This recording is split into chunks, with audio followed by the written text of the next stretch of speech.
Awesome. We're glad you're here, Andrew. It's top of the hour. And we got a bunch of gallery items coming in. So let's jump right to gallery items here. Let's go with Doug. You're up. Okay. All right. It's good to see everybody tonight. It looks like we got a good crowd and things are going really well. My demo yesterday, it was an Andrew type of demo. Um, little bitty bowls. These are little ingrained bowls Oh, that why? can be Why? used. They can be used in the kitchen for, That's ingredients cool, Doug. going into stuff. But Yeah. just ingrained, a little small piece of a limb that probably was too small to be used for much else. But they make these nice little ingrained bowls. And so we did a couple of those live on the demo yesterday. And then I took what was left of that little stick and let's make a little Christmas tree. I'm in Christmas tree mode. I've got 3 stores looking for Christmas trees, asking for them already. And so I did that. And then I grabbed up another piece. It was on a small crotch piece. In fact, it was the other half of this. This was just a little log that I took and I made a flat on the outside, split it down the middle, but you can see that limb coming out of there. Well, the other half of that piece, I made this bowl. And yes, you can. That's not a funnel, but it is. You can read the newspaper through it, Eddie. Yeah. That happened while I was sanding. You can see it better there because I got a light shining right in the inside of it. But yeah, it got really thin while I was sanding. I saw a dark spot and I kept trying to sand it away and it got bigger and bigger. Oh, I stopped just in time. So that's what I've got for this week. Right on, Doug. It's really good. It was a good video too. Very Thank good. you, sir. Thank Yeah. you. It was. Good job, Doug. Good fun. All right, let's go to Wayne. Hey, Wayne. Oh, right. Couple of pieces I've got tonight. This one I did on Saturday night on a live. This is a piece of burr elm with a lot of worm in it. But it's what, around about 6-inch by maybe 2.5, 3-inch hollow form with a nice big void in it as well. I may well go back to this and finish the outside of this either with some colouring or some gold leaf. Oh. Yeah. Yeah. Right on. That was good. That was a great video too. Thank you. And the second piece is from tonight's live. It's a 3-wing bull from Spalted Beach. I did actually think about colouring this one, but I decided not to. But I had somebody asked in the chat, what happens if you get a bit of tear out on one of the wings? And I'm trying to look for it. But it's there. I did get a bit of a catch and a bit of a tear out on one of the wings on this one. But it still worked out okay. Now, these marks down here aren't tool marks. This is all within the grain. This is. It's beautiful. It's beautiful wood. Thank you. And they normally color differently. So And if you today's video was also great. So there you go. Oh, cheers, man. Thank you. So, geez, Definitely beautiful. Thanks, I Wayne. learned a lot from you. That's what I've got tonight. That's it. Really All right, does. thank you. Now. All right, let's go to Ruby. Okay, I decided to keep going with the Christmas theme. I don't know. Okay. So of course you have to have a snowman who's out caroling and getting ready for that. So that's just a piece of wood I cut on the bandsaw and then glued between 2 arms that I added on. that's cute. That is really cute. And then of course you have to have some bells to go along with the Christmas idea. Oh, These no, are done they're in nice. the Austrian style, Nice. where the holes are put in before you hollow them. And of course, you have to have one. Gotta have it real well. Whoops. Okay. Well, the ball just escaped because the chain broke. So anyway, might give you some ideas. Very Okay. nice. Love it. Thanks, Kirby. Yeah. All right, let's go to Al. Hey, hold on. How's everybody doing? Doing good. That's good. That's good. This here, I mean, it wasn't a whole lot of wood turning, but for all you grandpaps, Oh, that's nice. grandpaps, Oh, that's sweet, though. That's good. Cute. I saw that. I have to go and find the gentleman's name, and I'll put this on our YouTube to make sure he gets the credit for it. Again, not my idea. I copied that. I'm a YouTuber, but I thought that was pretty cool. You know. And again, going back to YouTube now, maybe Gary from the Papa 1947, maybe he might be on today. I'm not sure. This is something that I watched videos of his. I started off about a little over an inch thick, and here he shows. Oh my. Oh, He that's showed. Oh, that's nice. That's very nice, Al. That's great. So simple. Gary, are you on? Because No. he said he might have choir practice today. I hope he's on because I wanted to show him. Yeah, he's starting at this, and watch his video. It is so simple to make this, and he makes it so simple. One of the nice videos I've seen in a really long time. But isn't that pretty? Yeah. It's That is Yeah, awesome. nice job. That's good. Gorgeous. Gorgeous. Wow. And it's about 3/4 here, and it goes down to about 1/4 in the middle. I'm a sissy, so I stopped when I was ahead. No, Yeah, you're no smart. That's beautiful. I thought that was really nice, and I was really hoping that he'd be on. And Gary, here you go. Thanks a lot. I bugged him for 2 weeks. This question, that question, over his chats. Yeah. Gary's Oh, nice. Watch him. He's a lot of fun also. yeah, he lives about 50 miles north of me, and I'd love to go visit his shop. Pardon? He lives about 50 miles north of me. I'd love to be able to go visit his shop. Oh my! No, he's I think in Oregon. Hmm. I Yeah. I thought think he's in Oregon. 27 was. He's got such a great YouTube. I enjoy it. Yeah. I enjoy it a lot. That's all I have, and everybody have a nice evening. All right, thanks, Al. All right, let's go to Mr. Kingsley. Hey, Grandpa, how you doing? Hey, I got it open. All right. That's How'd you do? well, I got lucky, real lucky.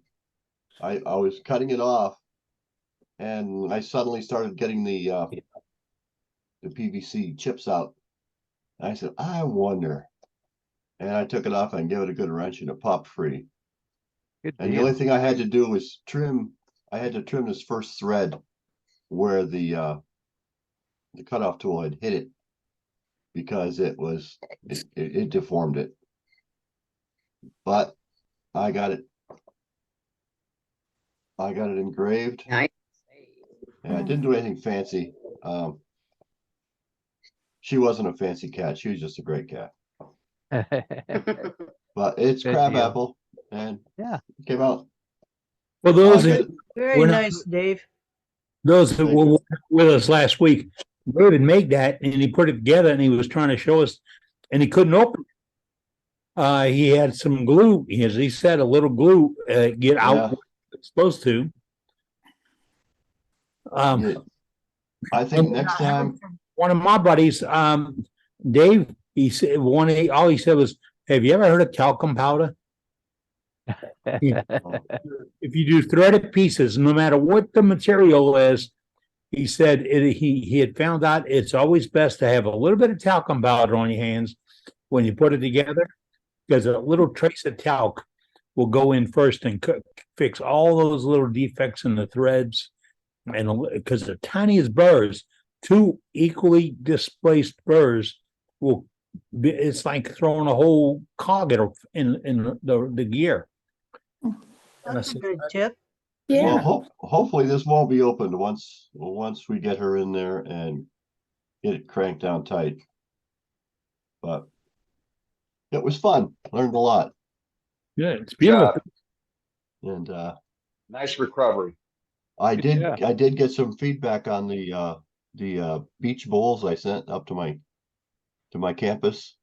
Yeah. My ex-boss said when he was leaving the auction the other night, one of them was at 200 and still going strong. Wow. Wow. Wow. Excellent. Yes. We found Yeah. our sucker. I mean, our donor. Right on. Right on. Nice job. Plus, I have 3 people who called and said, "Hey, can you make me one?" Nice. So, So If now they'll I got match an that idea highest what- bid. Hey, well, I doubt if they'll do that, but I'm getting a good price. Let's put it that way. There you go. good for Yeah. you. All right. That's let's it for go, me. Let's go to Matt Harbor. Hey, Matt. Howdy. First thing I've got tonight is, let me switch to this camera here, is I needed I've been doing some painting this week, and I needed a little cup for another one of these for holding paintbrushes while they dry. So I just made one. This is out of cherry. Nothing special. And you guys have seen that I've been working with some really pretty red cedar this week. So Yeah. here's the cedar piece. Ooh. And I We made it a bowl out of it, and then I made a top for it that I dot painted, Oh, nice. Yeah, that's that's beautiful. and it's got a spiral ribbon finial on it. Ah, shit. Sorry. What kind of paint was that? The paint on it is for which? What you did on the lid? Well, the paint on the lid itself is just Walmart acrylic paint. I'm going to dive under the lathe to go get this, you guys. But I tried some other stuff. I tried some mica powder on the finial. So I wanted to show that. Here's a test of age. Can he come back? Yeah, it's not just a test of age. It's also the test of vocal noises when you bend down and That's get back right. up You again. got to have the grunt going on. So this paint is started as Walmart acrylic paint, and I added some mica powder to this to enhance it. So each of the metallic gold, the metallic red, and the metallic blue have some mica powder added to make them shinier. And then the finial, the spiral ribbon finial, that's not really showing up. It's really spectacular. I'm delighted with how it showed up. So that's got some more mica, some of the chameleon mica powder on it too. And I'm demonstrating these ribbon finial tonight. So Yay. Good. so I that's- love that's the. the Now, that's the inside of the- I use a lot of chameleon powders from Emma Cook in the UK, and they are spectacular color change. that's really that's the powder powders. that's the powder I'm using. So Yep, I they picked up some at Ron Campbell's Hands on Retreat this past summer, and that's the chameleon powders I use. Yeah, I love it. I've got both the flakes and the powders, and I've been experimenting with them, and I love how they work. So they are absolutely brilliant. I've used Emma's stuff for years. That piece is just a triple wow. thank you. It Thank you is. very much. It is. I remember you demonstrating that dots. I remember it was Yep. maybe about 6-8 months ago or so. Yeah. Yeah, and I just learned that like a year and a half ago, and there's like a ton of videos on how to do it. So there's all kinds of creative options for making those, and it's one of those things. We all can watch YouTube videos into the night. I can watch dot painting videos too into the night. Well, the thing is, Matt, I mean, a lot of the time I do a fair amount of colouring. Is probably people who know me know that I do a fair amount of colouring, and I tend to watch artist channels on YouTube rather than wood turning channels. Yeah. Yep. Just to get the inspiration and the ideas for doing stuff on wood turning that they Well, do on canvas. And almost every person, every art company that has some sort of paint product, they've got videos on their website about how to do this and how to do that. And they're put out, they're made by people doing some amazing things. And you can look at that and say, all right, I can take what they're doing and add it to my my woodworking pieces in this way. I can carve it and do this. I can, I'm with you, Wayne, and I've watched a fair number of your videos too. So it's some of your man. lives. So Right yeah, on. Thanks, Matt. it's every artist I watch is inspirational, and I don't try to copy people per se. I try to, take it some other direction. You know what I mean? Yeah, Sure. exactly. You take But- the but idea the and idea, you the put idea. it into what you want to do. Right. The idea. Right. Sure. All right, let's go to Mr. Duxbury. Hey, You Jim. got it. You got it. Let me do a screen share here. Almost got this so I can do it. Oh, this week we've been working on, we got a couple shows, coming up. So I've got, that's probably about 50 bottle stoppers. There's golf balls and Christmas trees. My wife turned most of these.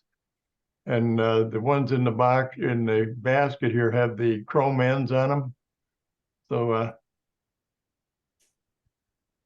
I'm still hobbling around with an ice pack on my foot. I dropped a 3-foot bar clamp on my foot a week ago, and it's still swelled up. Oh shit! Of course, if I, Sorry, didn't mean to swear there. if I stay off of it, if I stay off of it, it would get better. But I'm not that kind of. Tress, Those are very nice. thank you. Are you sure? Are you sure? Did you go to the doctor? Are you sure there isn't anything broken? I mean, your foot has 1,000 bones in them. No, it's just, it isn't. First off, it's right on the bridge of the foot, and it wasn't that heavy. I didn't even know anything was wrong. Yeah, but you're not I that worked all young day. anymore either. Well, maybe next week. I'll see what happens. Anyway, I got too much to do. It'll heal up. Tress did a demo a while ago on making Christmas trees.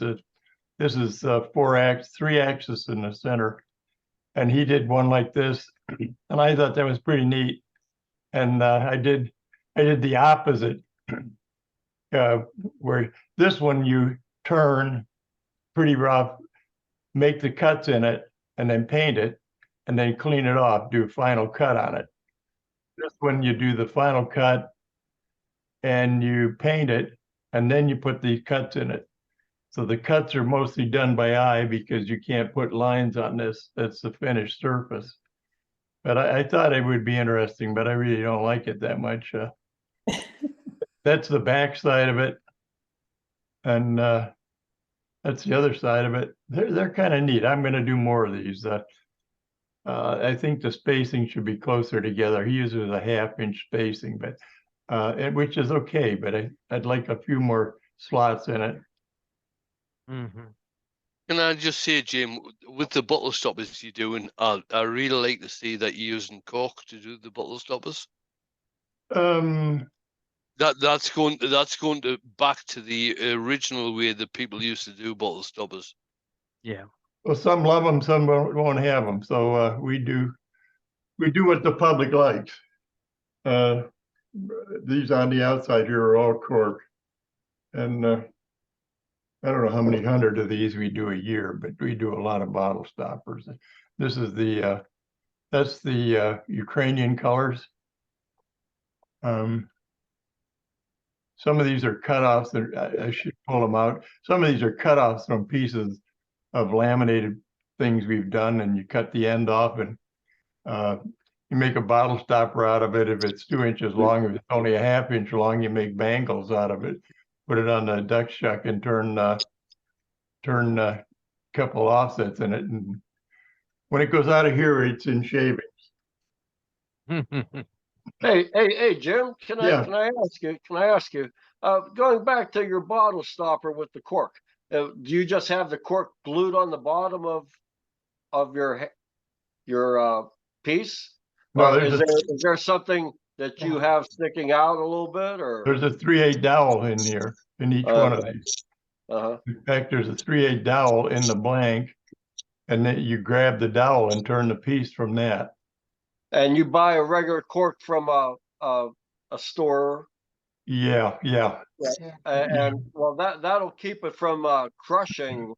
Yeah, I guess so. Yeah, it's a nice idea. I never thought it could be so inexpensive. Oh, yeah, it uses up all your scrap. My wife is good at There this. you go. There you go. Yeah. Yeah, it's I just don't know about nowadays, but you used to be able to buy the cork bottle stoppers pre-drilled, Oh, yeah, purely for wood turners.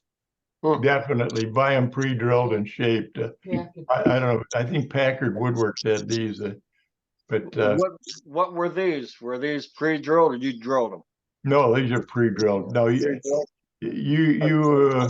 if you try making one, you will be glad to pay the 50 cents or Yeah, I whatever. was just thinking about that. Yeah. You would start off small, but I don't know if it would like the next one that would want to go through. Yeah, it would I probably. have no idea how they drill these or Yeah, turn. Well, I was thinking about I have no idea how they drill them, but the cork itself is probably most people know the cork itself is from the bark of an oak tree.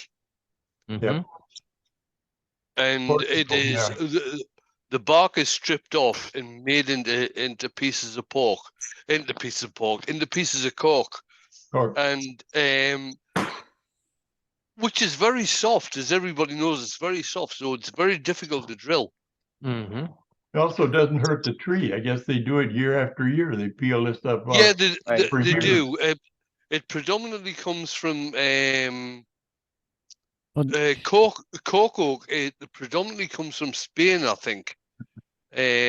Portugal. Mediterranean. Yeah, Yeah, Portugal. That sort of area, sort of the Mediterranean South America. type area. Well, those South America as well. I didn't know that. Yeah. The ones in the basket are chrome ends. That has I think it's a 5/16 16 thread in it. And you actually thread the blank and then put it on a mandrel and turn that. And then take it off the mandrel and screw the piece into it. That's pretty neat too. That's a neat way to go. Anyway, that's it for me. Deal. Those are great, Jim. Yeah, good job. Very nice, Jim. Thank you. More great beautiful pieces. idea. Great idea.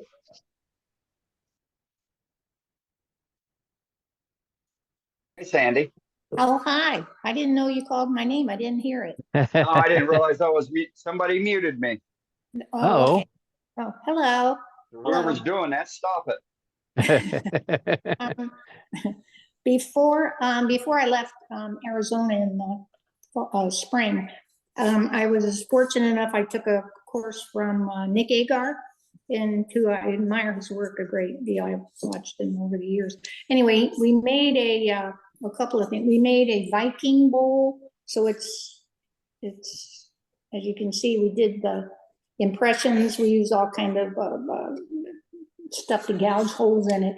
Everything from leather punches to screwdrivers to nails to all sorts of things. And then he had us put whatever color gilt we wanted to put on it. And I used that verdigris or green, whatever it was. Anyway, and then he had us come back and put another coat on it. And we were not supposed to do this so it's nice and even. We were supposed to make it all wonky, so it looks like an old Viking bowl. So anyway, that's what I did down there, and I left the inside plain so you could see the wood. Slow down. Bring it nice and close. Okay. That's very nice. There you That's go. great. Looks great. Oh, thanks. Wow.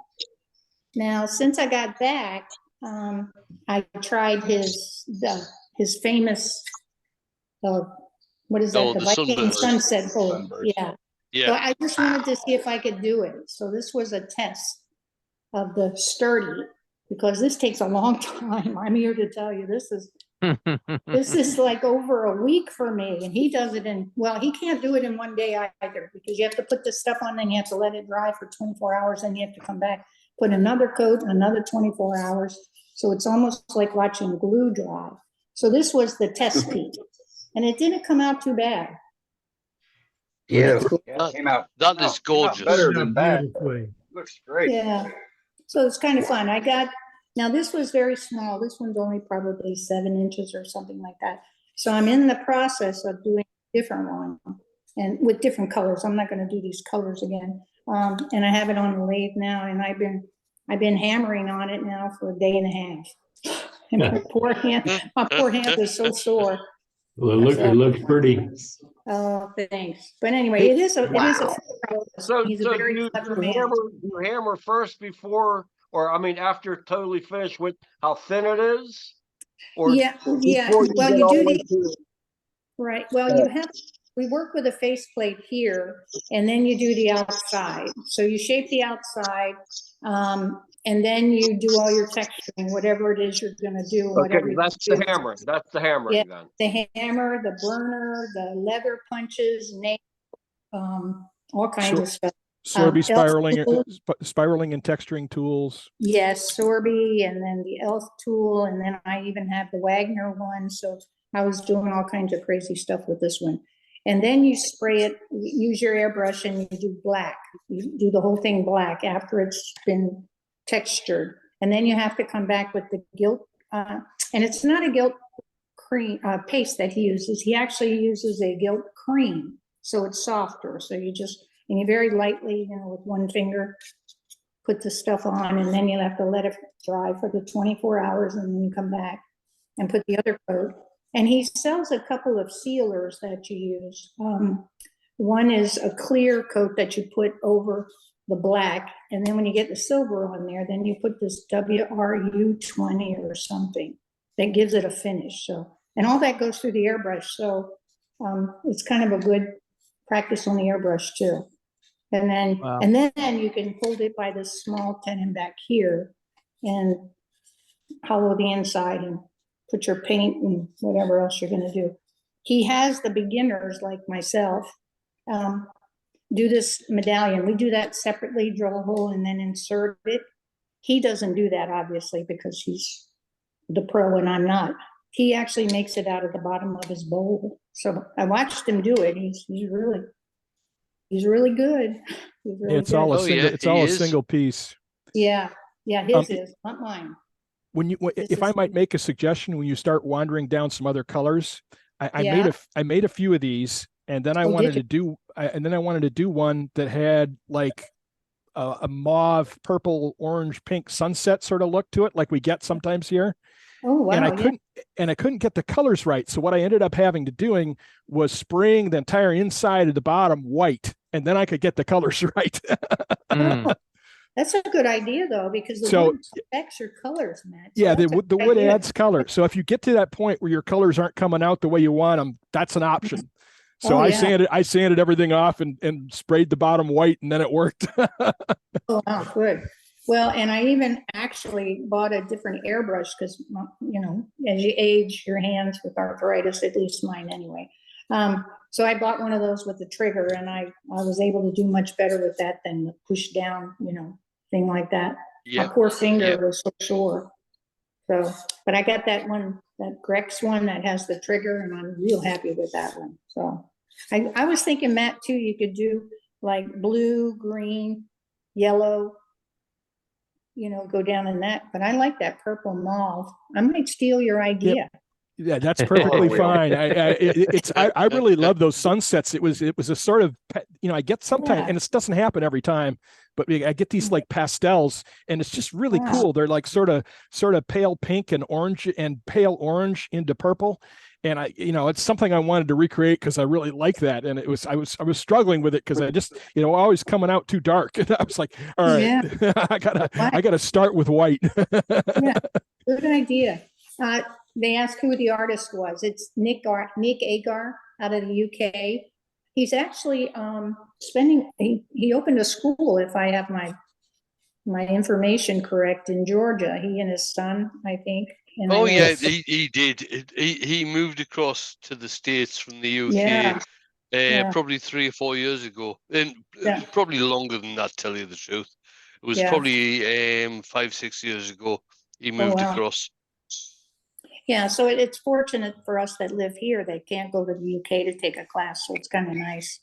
Yeah, if you ever get a chance to attend a demo or a class with Nick, jump on it because he's so out of the box. Everything he Right. teaches is amazing. So Yeah, and he's a funny guy. He really is.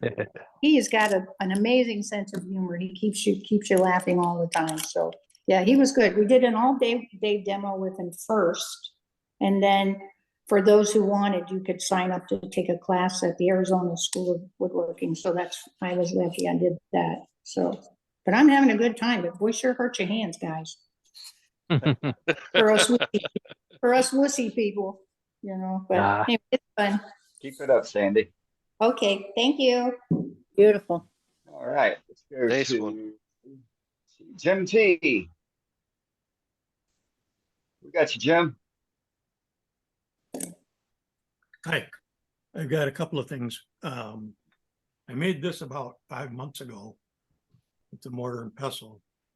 And when we watched the video a few weeks ago here, he had some good tips. So I reworked it because the bowl wasn't deep enough.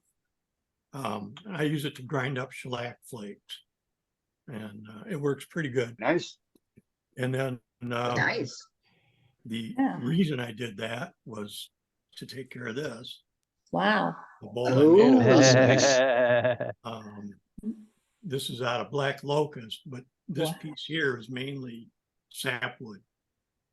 And I'm not real pleased with the color, but You're I've not. read it about 3 Oh, I like times. That's gorgeous. Me too. Oh, beautiful. Thank you. I like it. I've never Especially seen black being black locust that locust. color. Yeah, Wow. it was You white. sure it's It was black bright locust? white. Yeah, Wow. and then Wow. Have That's you used beautiful. a black light on that? Does it glow like like honey locust does? Oh, your camera froze up. this is the last item, which Yeah, is when I made. black locust will glow in UV light too. Yeah. Okay, I haven't got a UV light. This is a bowl I finished up today. The black. Nice. Pretty, Nice. that's pretty green.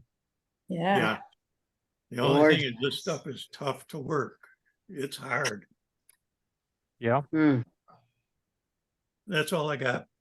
Great Beautiful pieces, stuff. Jim. That's Good. nice. Very nice. Very Thank nice. you. Yeah. Now, did you blend the colors on the black locust with a red and a yellow? Is that what you did to get those colors to come out? Actually,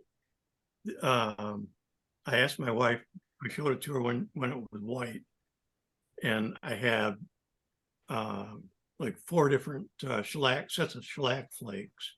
Uh-huh. And 2 of them are yellow, and then there's ruby, and then there's garnet. Ah. And she said anything but yellow Hmm. or green. She didn't want Right. yellow or green. So I said, okay, I'll use the garnet. And I had a 1 pound cut batch that I made up, or actually a ½ pound cut. And I put it on there and I looked at it and said, oh my God. When she got home from work, I showed it to her. It was bright greenish yellow. Uh-oh. So I ended up making a 3 pound cut, which is almost like paste, and diluted that.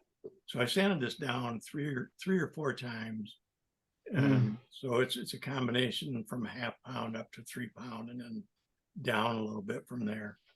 So It's really, I love it. Gorgeous. thank you. Yeah, I like the color on it. Me too. Yeah. Came out great. Well, I'll go with you guys Love the then. color. Maybe it's because I had to work on it so much. Yeah, there That's you go. probably the reason why you've been looking at it too long. Yeah, All right, thanks, Jim. thank All right, you. let's go to Randy. Hey, Randy. Hi guys, I have something to show. I volunteer at a food bank locally here, and last month there were 3 veterans that visit our food bank, and they each received a quilt from an organization called Quilts of Valor. And I thought that I should make them something. And so I made each of them a pen. And this is one of 3 pens that that I created for them. Very nice. It's acrylic. The center band says "God Bless America," and no, this is not going to work again. Ah, there it is. Really nice. How'd you do it? Actually, I didn't do it. The blanks are injection molded, and you can buy them from Penn State Industries. All right. I Really took pretty. the blanks downstairs. Darn it. The actual stars of the stripes actually go all the way through the pen blank. So, Wow, really nice. They're going to be thrilled. I hope they enjoy it. Oh, And they- also, I made locally here. There's a place called the Ned Smith Center, and he gave me some English U, and a gentleman named John Lakowski, and he gave me some English U, and so I decided to make a pen. They have an auction coming up and a big festival in November, and so this is the pen I made for him. Very nice. I found out some things about English U, which is that it's a lot of it is toxic. It is toxic. The dust is toxic. I think the berries are toxic. They were predominantly planted in churchyards to keep animals away from the graves. Ah, okay. I did not know that. I didn't. But in any case, I sealed this with super glue, with a super glue finish, and so hopefully it will not. That seals the toxicity away from any fingers. So anyway, that's what I have to show. Beautiful. Right on. Thanks, Randy. Okay. Gorgeous. I must go now because I have a doctor's appointment this evening. Okay. Night. Good night. Night now. Good luck. All Good right, luck. let's go to Todd. Yeah. Todd? We Todd. got you now, Todd. Oh, can you hear me? Yep. All right. So I got confused there with the pop-up that said unmute yourself. I have a bowl. I made this bowl several years ago, and I wanted to show it. I'd never really shown it to anybody before. And then, like a lot of people, I really enjoy multiple mediums for doing stuff, hybrid pen blanks and hybrid bowls and all of that type of stuff. And what I did to make this, I wanted to combine segmenting with like a Lumilite in a bowl. So what I did was I went out and I created in Fusion 360 a mold that I could use to cast all the different resins for that, with a little hole in the middle for the 360. The 60-degree live center. And then after you true up a blank on the lathe and you've cast this, you could take the two and put them together and hold it with the live center and true up one side, flip it over, glue it, and then turn the lathe with turn the bowl on your lathe with the with what appears to be segments then. So Oh, I very clever. so and then Impressive. Yeah. back from Jim was showing those bottle stoppers. I have a bag of those pre-drilled cork bottle stoppers here from Woodcraft. So if somebody was looking for those, maybe Woodcraft still sells those. They're really pretty cheap compared to buying stainless steel ones. And then to continue from last week when I was talking about being inspired with stuff from SWAT, Emilio Chavo did the Calabash Bowls. And so here's my attempt at a Calabash Bowl. This is maple, and it's very small. You can see it's not big. But I tried to stay true to the shape that he described in his class, and create a bowl that has no straight pieces in it, flares just slightly at the top, and rounded bottom, no foot. So that's what I did Sunday morning. Very nice. Beautiful. Beautiful. Nice. Very nice. So that's it from me. All right. Thank Nice you very job. much, Todd. And let's go. Final one for this session. Let's go to James DeBro. Hey, James. How are y'all doing? Doing good. You. Good. What I've got here, our club does once a year, we get together and turn bowls for the empty bowls people here in town, and they auction them off, sell them off. So this is my contribution, is a red oak bowl that measures about 8 inches across and about 1.5 inches deep. So I feel like you can either put soup in it, or I thought pasta, maybe a big pile of spaghetti like that. There you go. Sure. Yeah. Yeah. Beautiful. Thank you. And it has a Dr. Kirk's, I believe it is, finish on it, food safe. So we're going to give these to the group that does the auction, help them raise some money for the empty bowls for Sam's Ministries. Sure. Nice. That's all I've got. All right. Thanks, James. Good job. Good seeing you Should tonight, do buddy. well. Thanks. All right, let's go back to Captain Eddie. Oh, we see some beautiful art this week. Really, Absolutely. really nice. And some great technique coming with that. And that's why we gather here, folks, is to see the technique and the ideas. Because it's that little something you do that makes it unique. The Calabash Bowls. There's no set design. There are ideas and techniques. And all you need to do is play right here. Just let that run with you a little bit. I like when it's got that little scoop at the top. It changes the light again when it comes around. And the light changes the color as it comes around. And like we're looking at Matt Harbour's piece he had a little while ago, and he's got that color on it. He's moving it around. And you're getting some color shift as it moves. When you've done a piece and you've got the proper finish on it, and you walk across a room, don't you feel like it's winking at you as you're going across?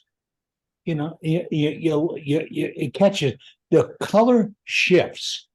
The reflection shifts from the perfectly finished piece because it's reflecting the light differently from all aspects. And it really tends to tweak your work. How can we say it? You just don't add color. You add mystique to your work. So when we talk in color and technique and finishes and all, think that a finish and doing finish is normally just that. It is finishing the piece. There's no fast, easy, right out of a bottle, squeeze it on and get done with it way to do anything. It's a technique. And here at Worldwide Woodturners, we sit together each week, each one, and listen to hundreds of woodturners as they tell us the techniques that they employ to get that finish and get that little magic touch. And that's this. We were formed here 210 times, 210 meetings ago, just to get that information out of you. It all started with, hey, you ever done this? And we get that. We look at simple little projects. I mean, Duxbury. Duxbury a little while ago violated rule number 1. He used the term scrap wood. Jim, we had a sweet little lady named Kim tell us that there's no such thing as scrap wood. It is unturned projects. You got it. All right. You got it. It won't happen again. What Jim was talking about is Christmas ornaments. He had one there that was painted green and the cuts were relieved into natural wood. And that was nice. What caught me was the one that was painted completely, and then he took a skew and took the outside finish off. He took the dressing off and he left the paint down in those grooves. And what hit me was, man, Thanksgiving table. That's what got me. On Thanksgiving table, for placeholders or card holders or IDs, little Christmas trees made like that, with that same theory, same technique, is to cut them down, color them. You can do red, green, blue, whatever color you want, and then take your skew. Great skew practice, because when you get it right, it's going to be like one pass and then some light sanding, because then slicing the wood away, and then you come up with these great little things. And you want to get really artsy, put the child's name on it, put people's name on it. Here's your place marker. Put the little thing in the middle of the plate. Have a little fun with this. What you're seeing here tonight, folks, should stimulate this. Right there, should get all these little ideas churning and burning and get to what we come up with. That's why we gather. I mean, I'm looking at it thinking, it's perfect for that. Scrap. Oh, I almost said scrap wood. Scrap 2x4s. Yes. I'm going to go way back. 2x4, little block of Southern Yellow Pine. You knock it down, zip, zip, zip, zip, zip. And I know it doesn't go zip, zip, zip, zip, zip, but it's awesome tool practice. And while you're at it, Scott said you put a hardwood dowel in those to put the stoppers on. I was looking to see where I'd gotten my last stoppers away. I just gave away a plastic shoebox full of stoppers to Tommy, my apprentice, the other day. We found it in a storeroom. And I got those at Craft Supplies, and they were like 10 or 12 cents a piece at the time. But yes, I used a 3/8 hardwood dowel in a block and turned it. I held the block in a collet chuck. A collet chuck was a 3/8 inch collet chuck. I got it. LittleMachineShop.com has got those parts, and he used a drawbar, 3 headstock. And it's so simple. I wish I was still set in the shop, because you put the block in, you hit it, tighten up the knob, turn the piece. When you get done, hit it, pull it right back out. There's no chuck involved or anything else. A very simple, easy process. Everything stays in line, and you can go zip, zip, zip, zip, and turn out little wine bottle stoppers. And Scott, you want to have fun for the holidays? Do those Christmas trees in the size of wine bottle stoppers, put the little cork on it. You got almost nothing involved. Your little art piece you get from Hobby Lobbies, right? Happy holidays on the side of it as you give it to people with their dinner or their Christmas gift. It's a little something from you for them, and nobody else in the world can make one like that. Right. That's what makes what we do so unique. No one else in the world can make one like that. We have so much fun at it. Tonight, folks, we're going to have a great little demonstration for you. We're going to hear from Martin Clarkson. Martin is out of GK. Martin was a little special case. And if he joins us, I don't see him in the list yet. Martin had a situation where he needed to have a new shop. A real situation, was without a shop. And he put out a GoFundMe type thing, or please help me. You folks jumped on board. Why did you ever jump on board? Martin's ready to go. He is ready to go for a new shop. He'll be back on the deck. Why? Because right here, we're all sitting on a tailgate like a bunch of friends. That's right. No membership fees, no hoopla, no woo-hoo-hoo and all that stuff. There was no requirements, no, oh, does he make the standards? No, none of that. He's just a friend that comes here and demonstrates with us and for us. He's one of our oldest demonstrators, and it's 2:00 in the morning where he's at. So, we came to his rescue, or you came to his rescue. You did. And that's what we do here. I'm mentioning this because it's what we do for friends. And if we can help you or any of your friends, or somebody that has a need, all you have to do is mention it, bring it forward. There's no off-limit areas. Put it in the chat. Let us know what we can do to help you. Let us know what we can do to make things a little bit easier. Let us know where we can go for a demonstration or a tip or a trick or an idea. Well, you tell us where we can go. Martin's not quite at his budget yet, so don't say, hey, I can't, I'm glad Martin's out of the woods. Oh, no. Martin can just see light on the other side of the woods. He isn't out. He can just see that there's some light over there. So if you can still help Martin, jump on board and help him. And I tell you, that's what we do. We really do. And is it on Facebook, Eddie, or where is it, the GoFundMe page? we saw it on Facebook, but I think that webmaster we have. Sue, I can send it to you. It's on our Facebook page. Okay. And it's also, let me see if I still got it on my clipboard here. Yeah. Okay. Send the link here in the chat. We'll get it to you because he's a friend. He said, man, what do? We help friends. I know a while back. Dane, send that to me too. What was that? I asked Dane if he would send that to me too. Oh, and put it in Yeah, chat. I'm gonna put it here in the chat right now. Tom Kenny already has put it in the chat. Tom jumped on board, and you can't pass up on Tom. He's right there. He's in there. Do you know a while back? So either link will take you to the GoFundMe page. Got it. Thank you. A while back, Thank you, Sue. 9 years ago, I had a brain tumor removed, and it was a minor surgery. It didn't go well, and I have a disease that goes along with this that's deteriorating my brain, and it is. And on advice of a team, I liquidated all my tools. I found an apprentice, and I did what I have told folks to do for a long time, and I've expounded that here a couple of times. Take care of your stuff before you leave. Make sure there's a plan. And if it looks like you just can't do anything with it, figure something out. Now, I did that. I gave all my tools away.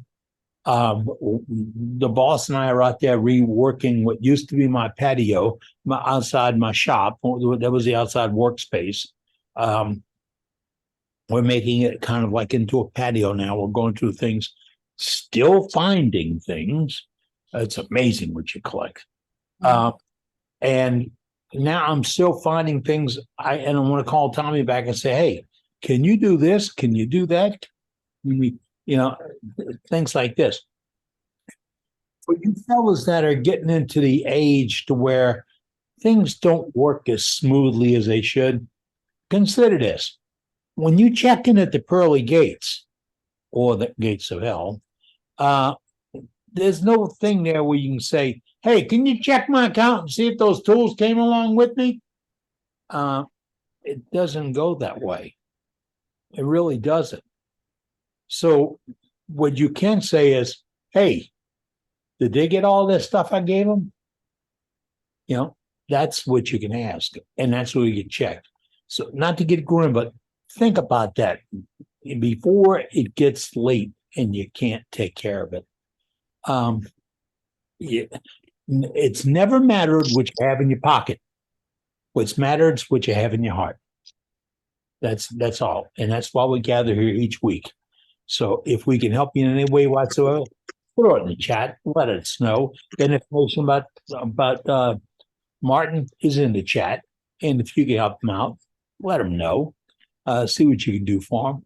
And anything else that we can do. Oh, and I didn't mention the chat is where you can advertise IRDs, independent remote demonstrations.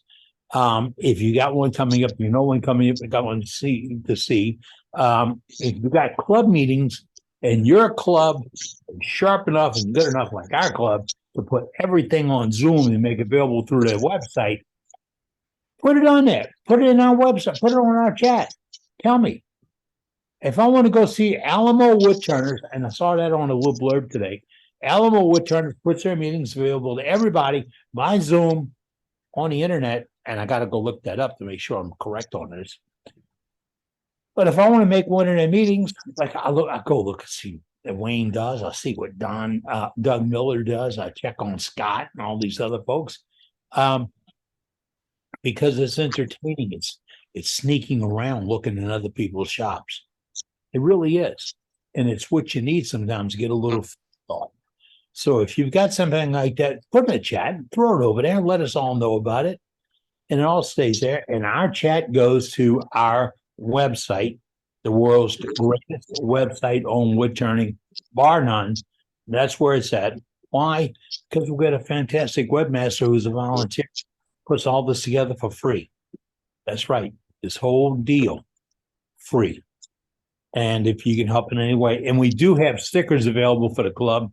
Wayne asked me, because glitch, whatever.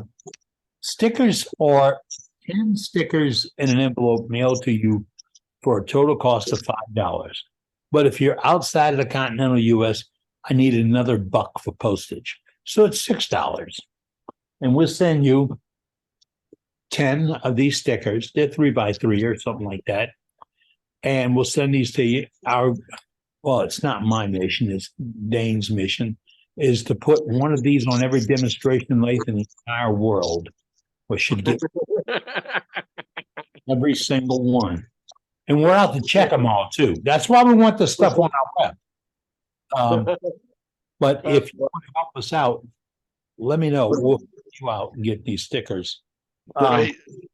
Can I just say, if anybody does come into my lives, you will hear in the background a total bunch of idiots talking about what's going on in the chat and probably what is not going on in the chat.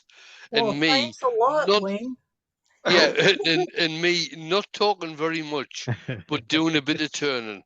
That is what tends to happen in my lives. I don't know what you're talking about, Wayne. Pretty sure it happens I've never in heard of everybody's such. lives. I really don't They're know. great. They're just a couple folks hanging out and some turning going on. Yeah, That's it's great. Yeah, exactly right. it's just that's exactly what it is. To tell you the truth, it's pretty much like this group. It's folks hanging out, talking about stuff that they want to talk about, and me doing some turning in the background. Yeah, you doing turning and us talking about cooking.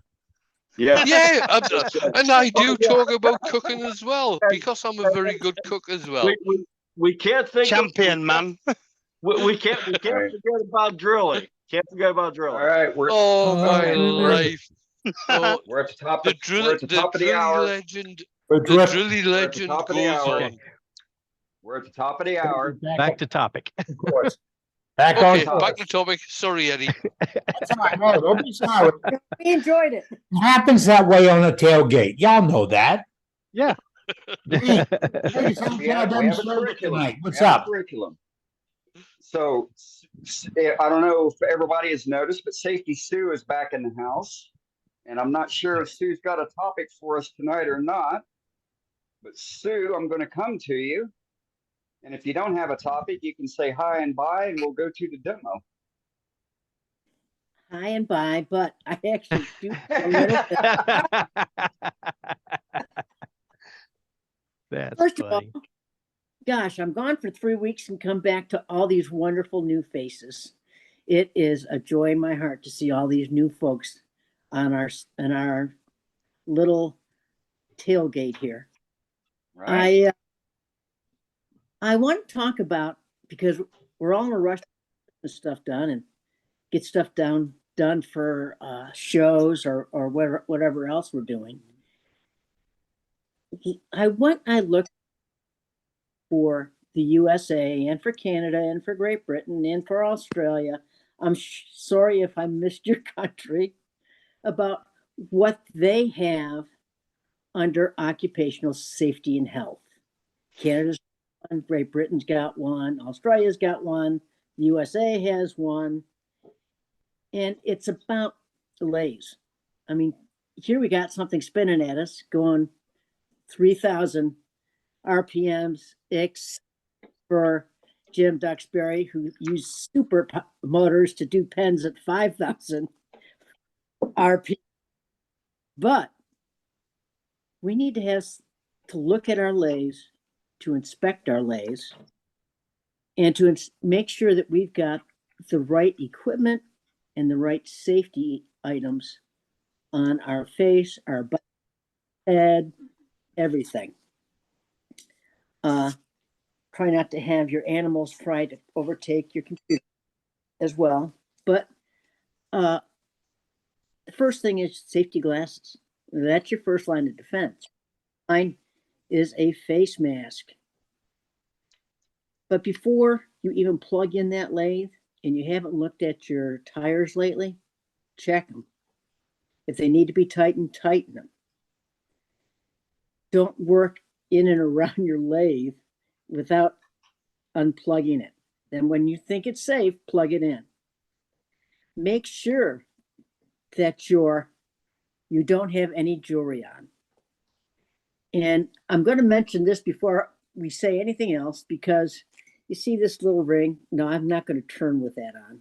That was a ring my husband gave me for our 30th, because the one that I had for our 10th was on my finger when I got a catch on a router, and the router went up through my fingers. So that ring was kind of bandaged up along with my finger. Learn from experience. No rings, no loose clothing.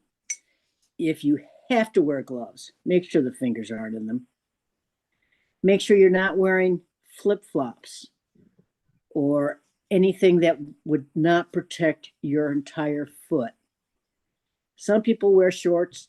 We're all responsible for the safety in our own shops. I think slacks are better, but that's up to you. I want everybody to have a safe holiday season.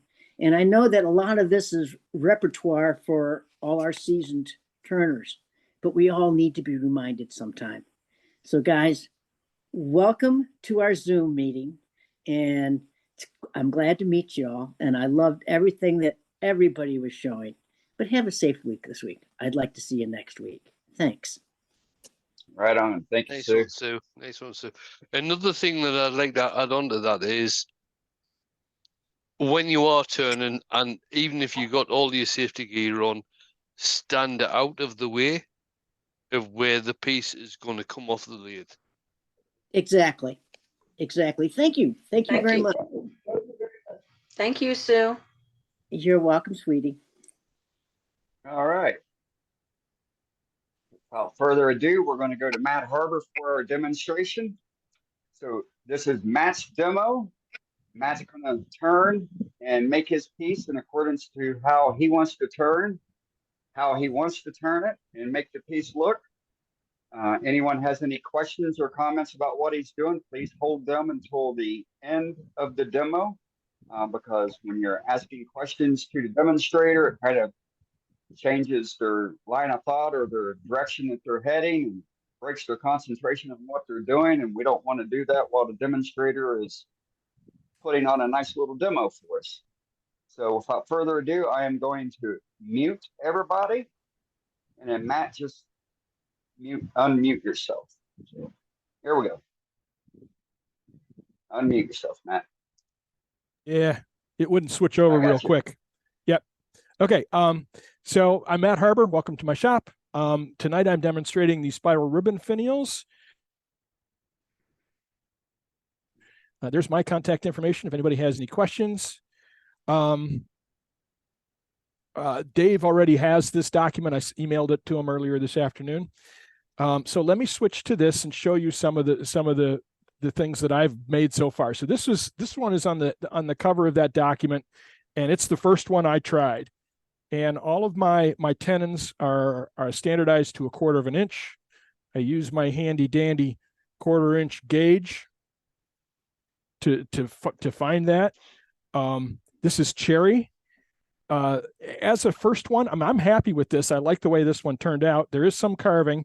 There's a couple things that I will point out about this. This corner here is a little too sharp. This corner here is a little too sharp. And this shoulder up here is a little too square. And you'll see what I mean when we get into this.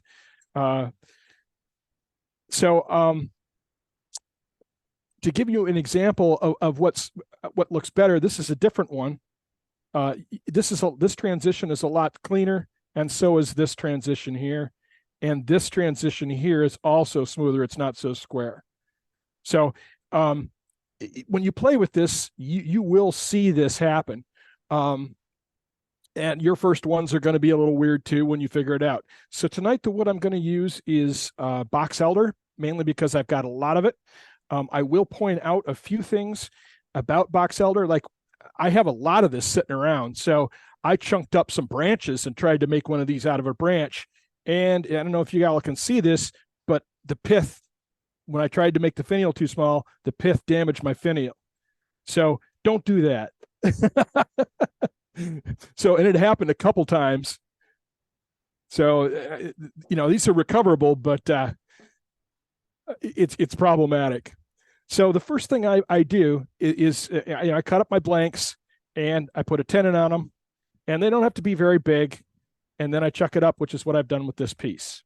Any questions so far? Nothing in chat. All right. Well, I'm going to start turning. One of the first things I'm going to do is I'm going to make this a little more round, and the bottom of this is not quite square. So I'm going to start to clean that up too. Okay. Sounds good.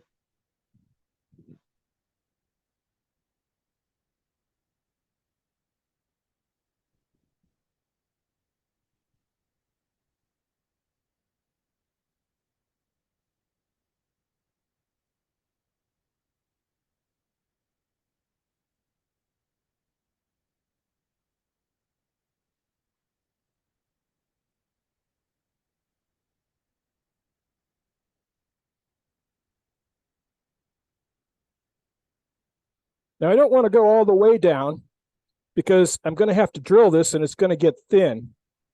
And I want to make sure that I have enough wood here to drill successfully. So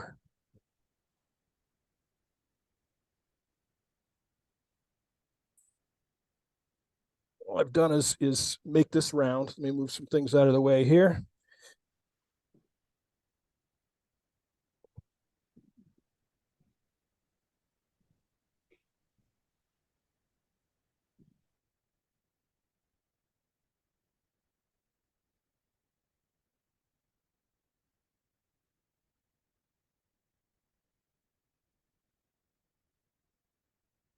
That's a skew.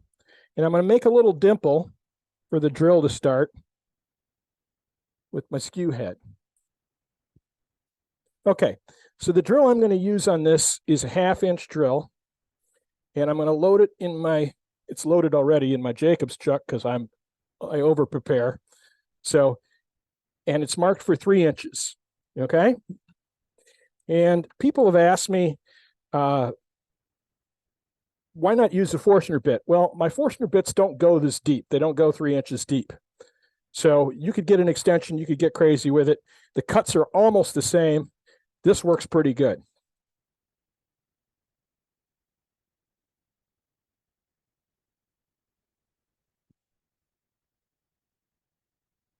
Make sure you regularly clear your chips.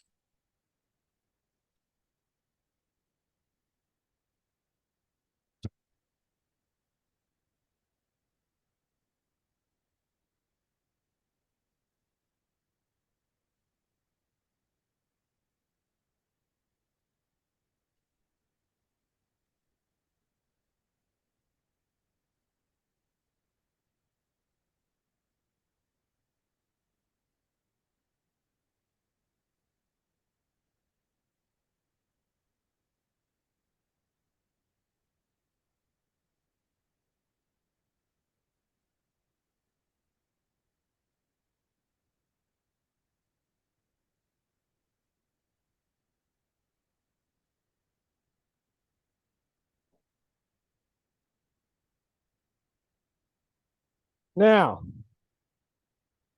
I know that this is marked at 3 inches. However, it always pays to measure exactly. So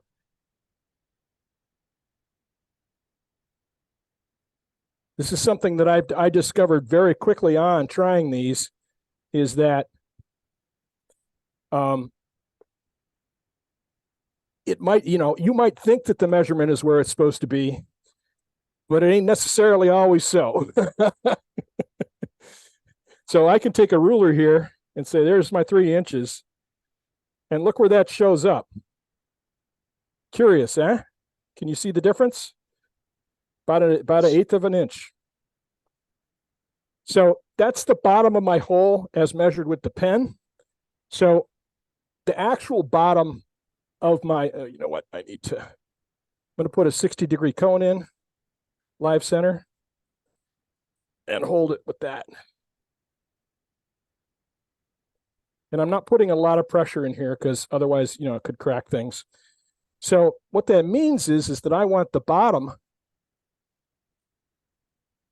this bit here, okay, this bit here, I want this to be with enough meat between the actual bottom of my inside hole that I don't have to worry about running into anything.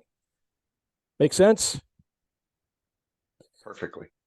So I'm going to give myself a very generous amount of space here.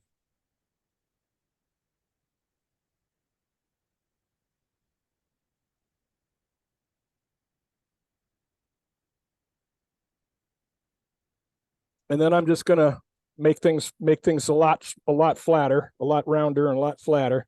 So one of the things to keep in mind here is the thinner you make this tube, the less work of carving it out the spiral bit is, and you do have to carve the spiral bit out.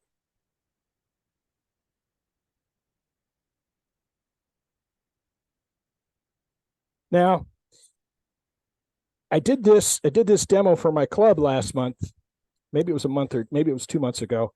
And this box elder was freshly cut at the time and very wet. And I had a lot of fun spraying shavings in the guys in the front row. And I was asked if it was smarter to use wet wood or dry wood. And the short answer is this works better with dry wood. I just used the wet wood because that's what I had laying around. But if you're using dry wood, it's easier to carve and it's easier to sand. It doesn't gum up your sandpaper and so on. Now, I noticed myself when I was making these is I have a tendency to make this end larger than this end. What that means is when I get down to carving, it starts off pretty reasonable up the top. But then when you get down to the bottom here, it's a lot thicker. Maybe your carving tool doesn't go all the way through. So I've been working to make my tubes straight across.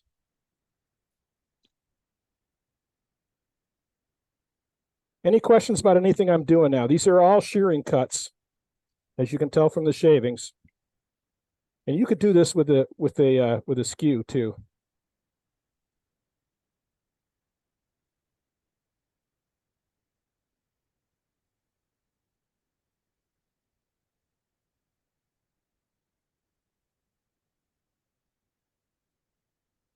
All right, let's mark this deeper here where my bottom of my thing is here.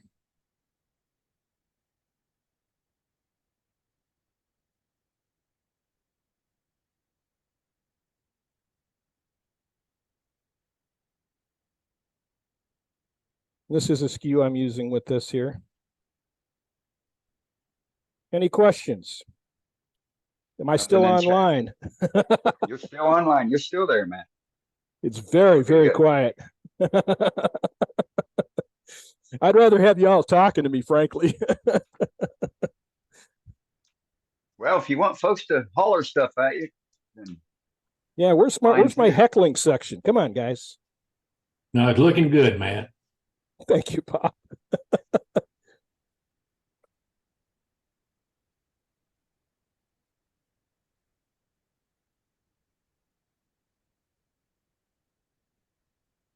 All right.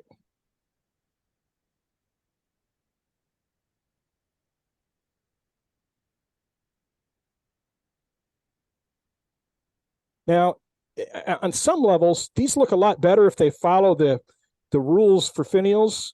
The general rules for finials, the way that Cindy Droz does them. They look pretty good. If they're spiraled here, get some really great shavings. A lot of fun. So one of the tools I use is a detail gouge. This is basically a small spindle gouge that's had the grind steepened and the shoulders swept back on it. And I use that for doing things like small details on finials, because it lets me get into tight corners and make features like beads and that kind of stuff. And you guys have seen me use this before.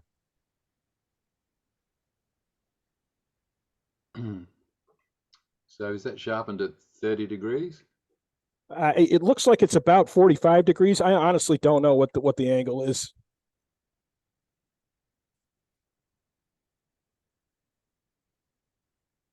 I do know that my goal angle on my deep fluted bowl gouge is 55 degrees, but that's about, and I know that on my parting tool, the slant on the tip of my small parting tool is 15 degrees because everybody asked, so I measured it. But basically I just worked that one until I got the grind I wanted. I did a couple different grinds to test it. I'll show you that when I get to it, because I use it to undercut stuff.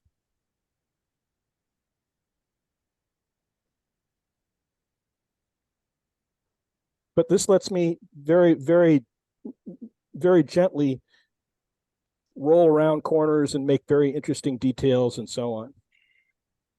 So, and I'm taking very light cuts, clearly.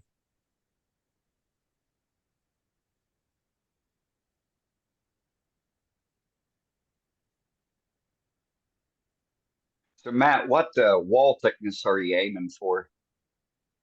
Well, I mean, the wall thickness, I don't honestly know what the wall thickness is here. It's probably a 1/16 of an inch, and I'm just sort of looking at it from the side. Here, let me switch on you here. So I don't know if you can actually see that. Oh, this is in the way. Let me Yeah, I zoom can't in really on it. see. Oh, the wrong direction. No, you can't see. Okay, so let me grab one I did this afternoon in practice. Okay. Yep. So, and this one is already thinner than that, I think. So, because this one I tried to use a Forstner bit on to see what happened, and it's not quite all the way in. It didn't go all the way in. Right. All right, so because I can, and it's my demo, I'm going to sand really quick. Go ahead.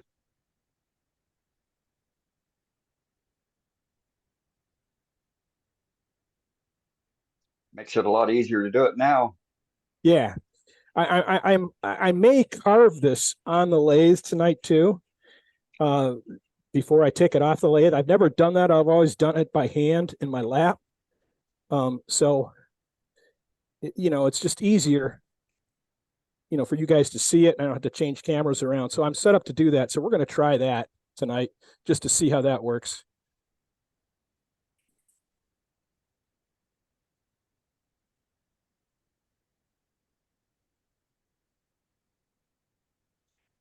So the ones that you've made so far, Matt, are they all basically the same size, or have you made bigger ones also?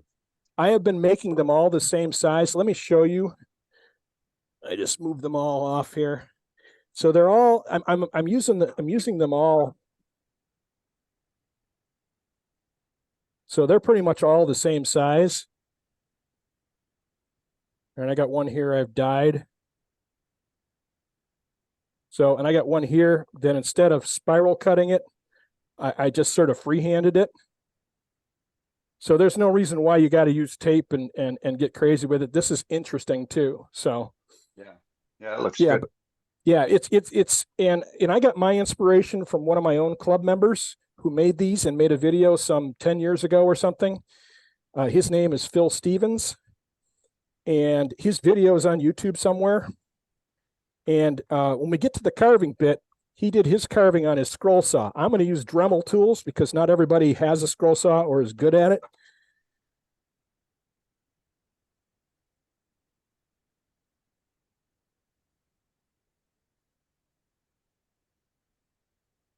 But we'll get to that.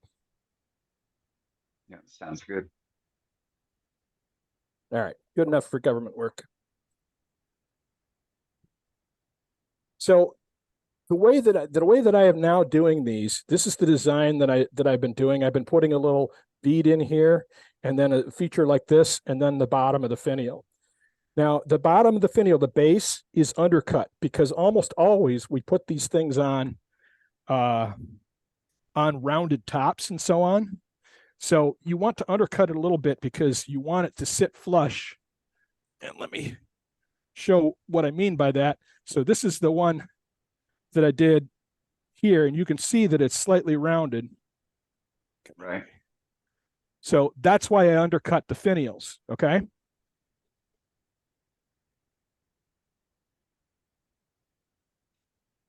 All right.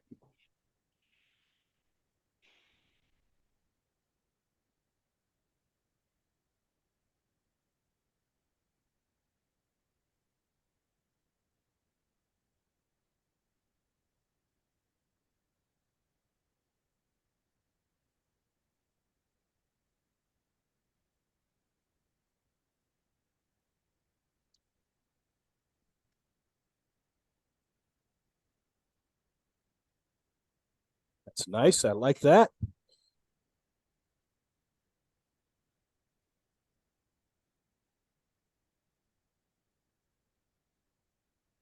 So let's make our base, I don't know, about like that.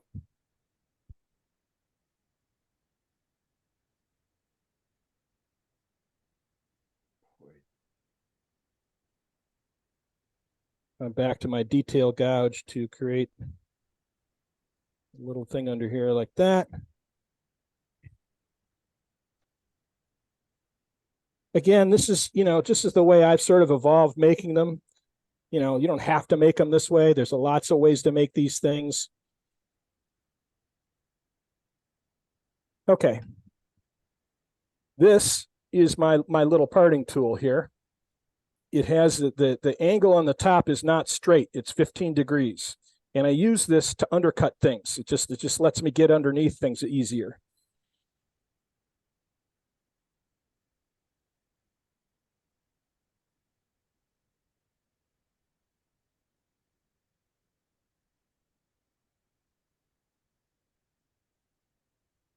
Okay, now, because I said we were going to try and carve one of these on the lathe tonight, let's do that now. Okay, any questions so far on what I've done? No, nothing in chat, leastways. That's interesting. Wonder what that is. Can't see it. Well, there's a little black mark in here. Yeah, it's a knot. Yeah, it almost looks like dye or something. A nail. Oh, maybe. Well, the beauty of this, and I've got a crack here. The beauty of this is I can decide where to make what parts to cut out. So those parts are getting cut out. Absolutely. Yeah, right. All right. So this is 3/4 inch smashing tape. It's just blue painter's tape. It's 3/4 inch. So I got some parts here. So I don't know. Let's go across like this. There's a crack there, so let's cut that out too. And let's just that'll work like that. Bring it down here like that.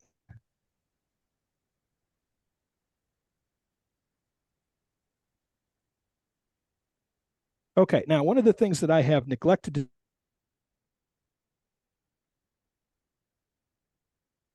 so I'm just going to pull my tailstock off here. Wow, that stuff broke. That just broke. Interesting. Okay. All right. So I'm going to get my little pen out, my little pencil out here. and I'm going to measure where this is, where the bottom is. And the reason why I'm doing this is several reasons. One, but the primary reason is you don't want to come in below. You don't want to carve below where your bottom is. You want to be above that. Okay, so that's my line. So I'm gonna draw it across here like that. Now I'm gonna pencil in a curve here for this transition here, and I'm gonna pencil in a curve here for the transition here. Okay, and this is my cut line. All right. Questions on that? Why I did what I did? Okay. No. All right. I'm going to try and simplify this as much as possible. And you're welcome to use whatever tools you like. The original video I saw from Phil Stevens, he used a scroll saw. I tried using a bandsaw. I tried using a number of the different cutoff saws and Dremel saws. The things that were the tool that worked best for me was actually this Dremel carbide. So I don't know if you guys can see that, but it's a sawtooth carbide. Yes, you can see it. Okay, and I have saber tooth burrs, and these are sanding mandrels. This is the small one, and the larger one. Right. Comes standard with all the Dremels, right? Okay, questions on that? No. All right. So I am going to use my microcarver, but this works for Dremel. So, you could use a Dremel if that's what you had handy.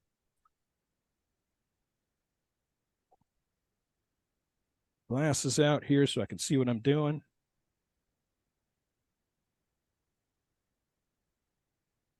I got this at the wrong angle. All right. Note to self. Can you guys see what I'm doing here? I'm going to take this off. Can you see what I'm doing here? Yes, you can. Yes. Okay. So I'm cutting outside the tape.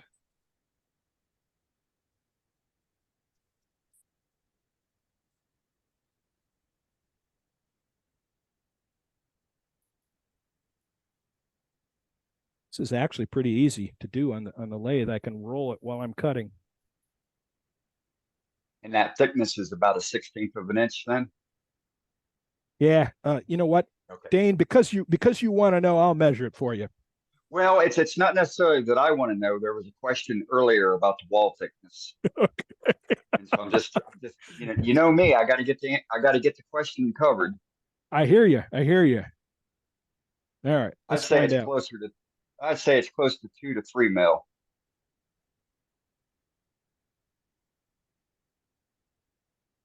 Yeah. That's 2 mil. Right on. Yep, that's exactly 2 mil.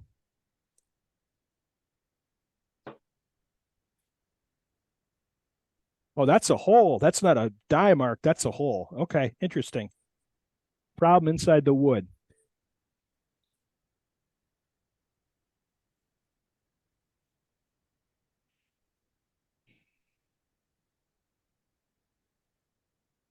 So, and I'm not trying to take too much. I'm just trying to take a little bit with each pass. This tool will burn if you try to take too much wood.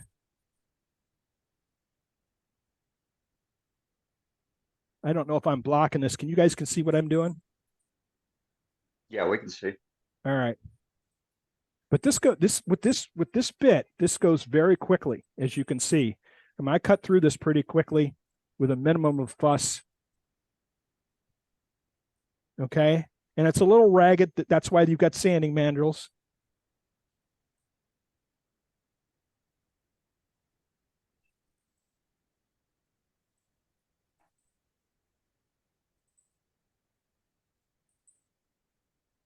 And you're going to do some cleanup with the sanding mandrels anyway to clean up your edges and to fix your, this is going to be square here, and you're going to want to round that off just because it looks better.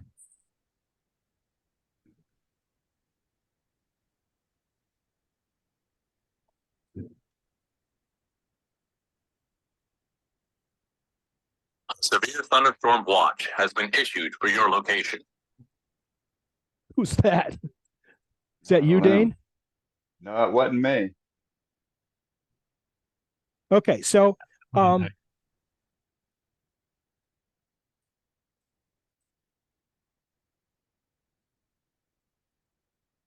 yeah, so I'm through. So the only real issues now are getting to the bottom here. Now I tried when I was doing a prep for another demo, I tried a lot of different tools. I tried all the Dremel cut-off saws. I've got a diamond one. I've got the standard ones, and so on. Okay, they don't work as well. They're too big. You know, you can't go around the corners you need to. So this works the best so far that I've found.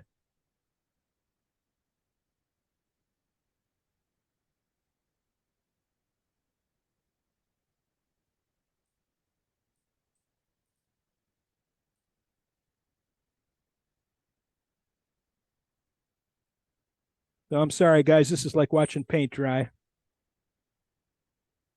So Oh I'm no, a little, it's I'm a little nothing wrong thicker with it at now. all. Way better than watching sanding. Yeah.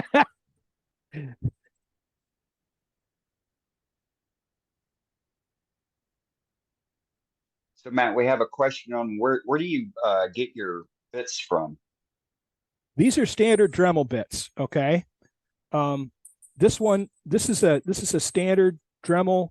I don't know what they call this, but this came, you know, with my first set that I got like 100 years ago. All right. So my thing is that my bit is off, and you can see how rough things are. Okay.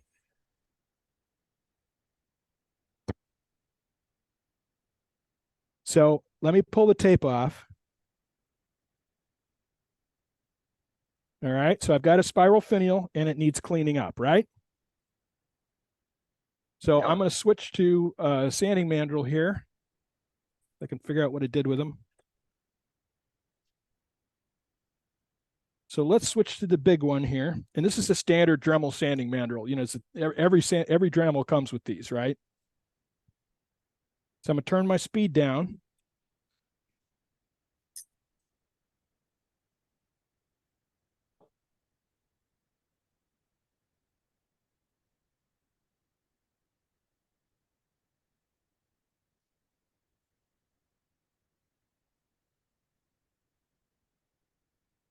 Now, one of the things you'll notice is that this is square here. Okay, you see how square that is? Yes. I much prefer them to be rounded. I much prefer this to be rounded. So there's some cleanup that has to be done here. Now, there's no reason why you have to do that.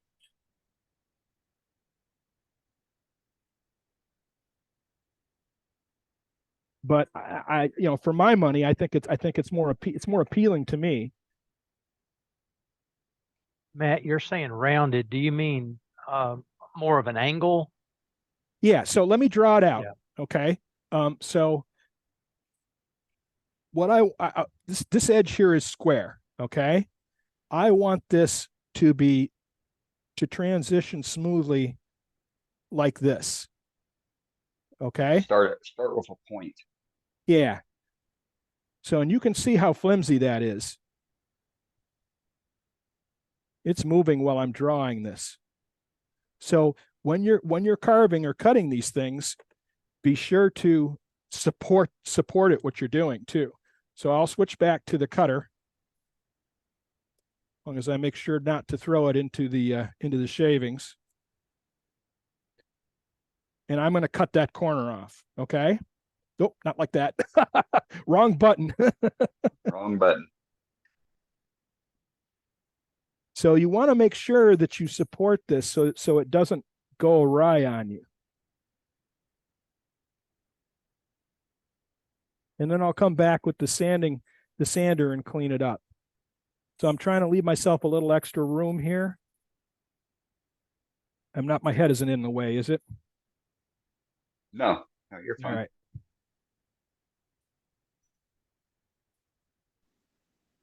And be gentle. Don't get all crazy with this. excuse me. So there's, you don't have to be, you don't have to go be aggressive. Just. Yeah, thanks for sharing that, Matt, or showing that, Matt. It's that clears a lot of things up for me. Yep, you're very welcome.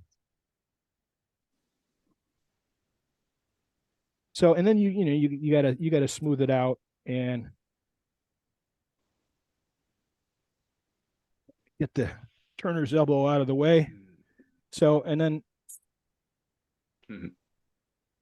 I'll go in the middle and I'll clean up because this is kind of messy here from the drill.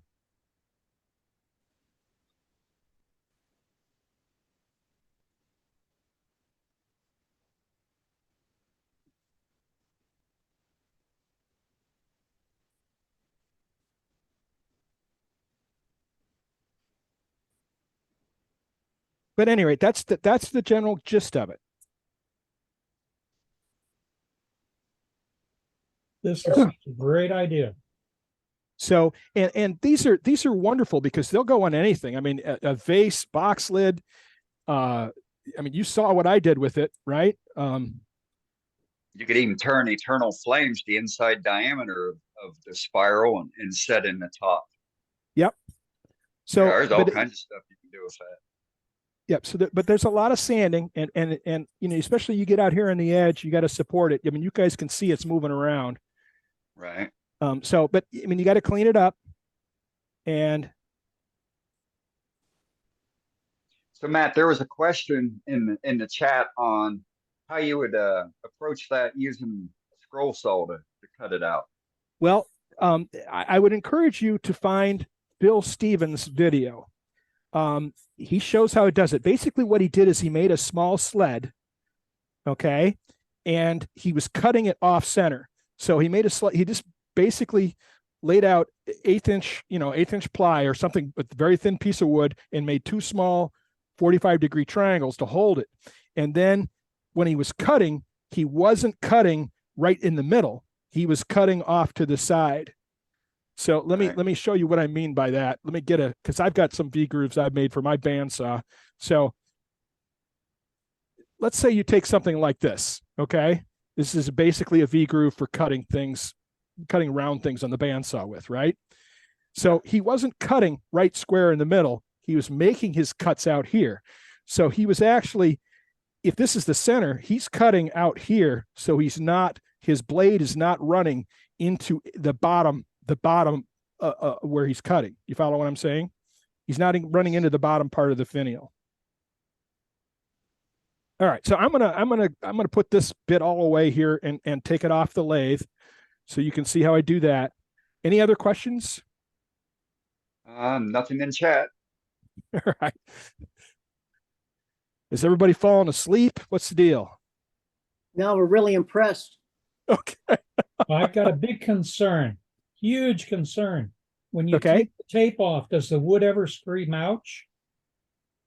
Well, yeah. No, it's painter tape, man. The wood Very is perfectly good. happy. The wood is perfectly happy with it. I did I nicked myself here yesterday, right across my knuckle here.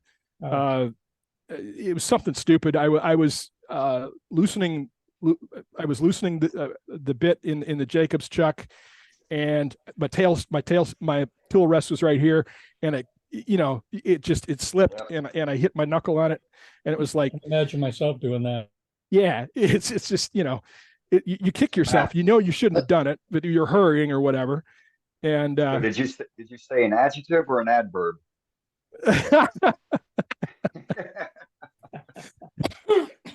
I think Put what him in I the said was Band-Aid brigade. I think what or a I said was combination ow.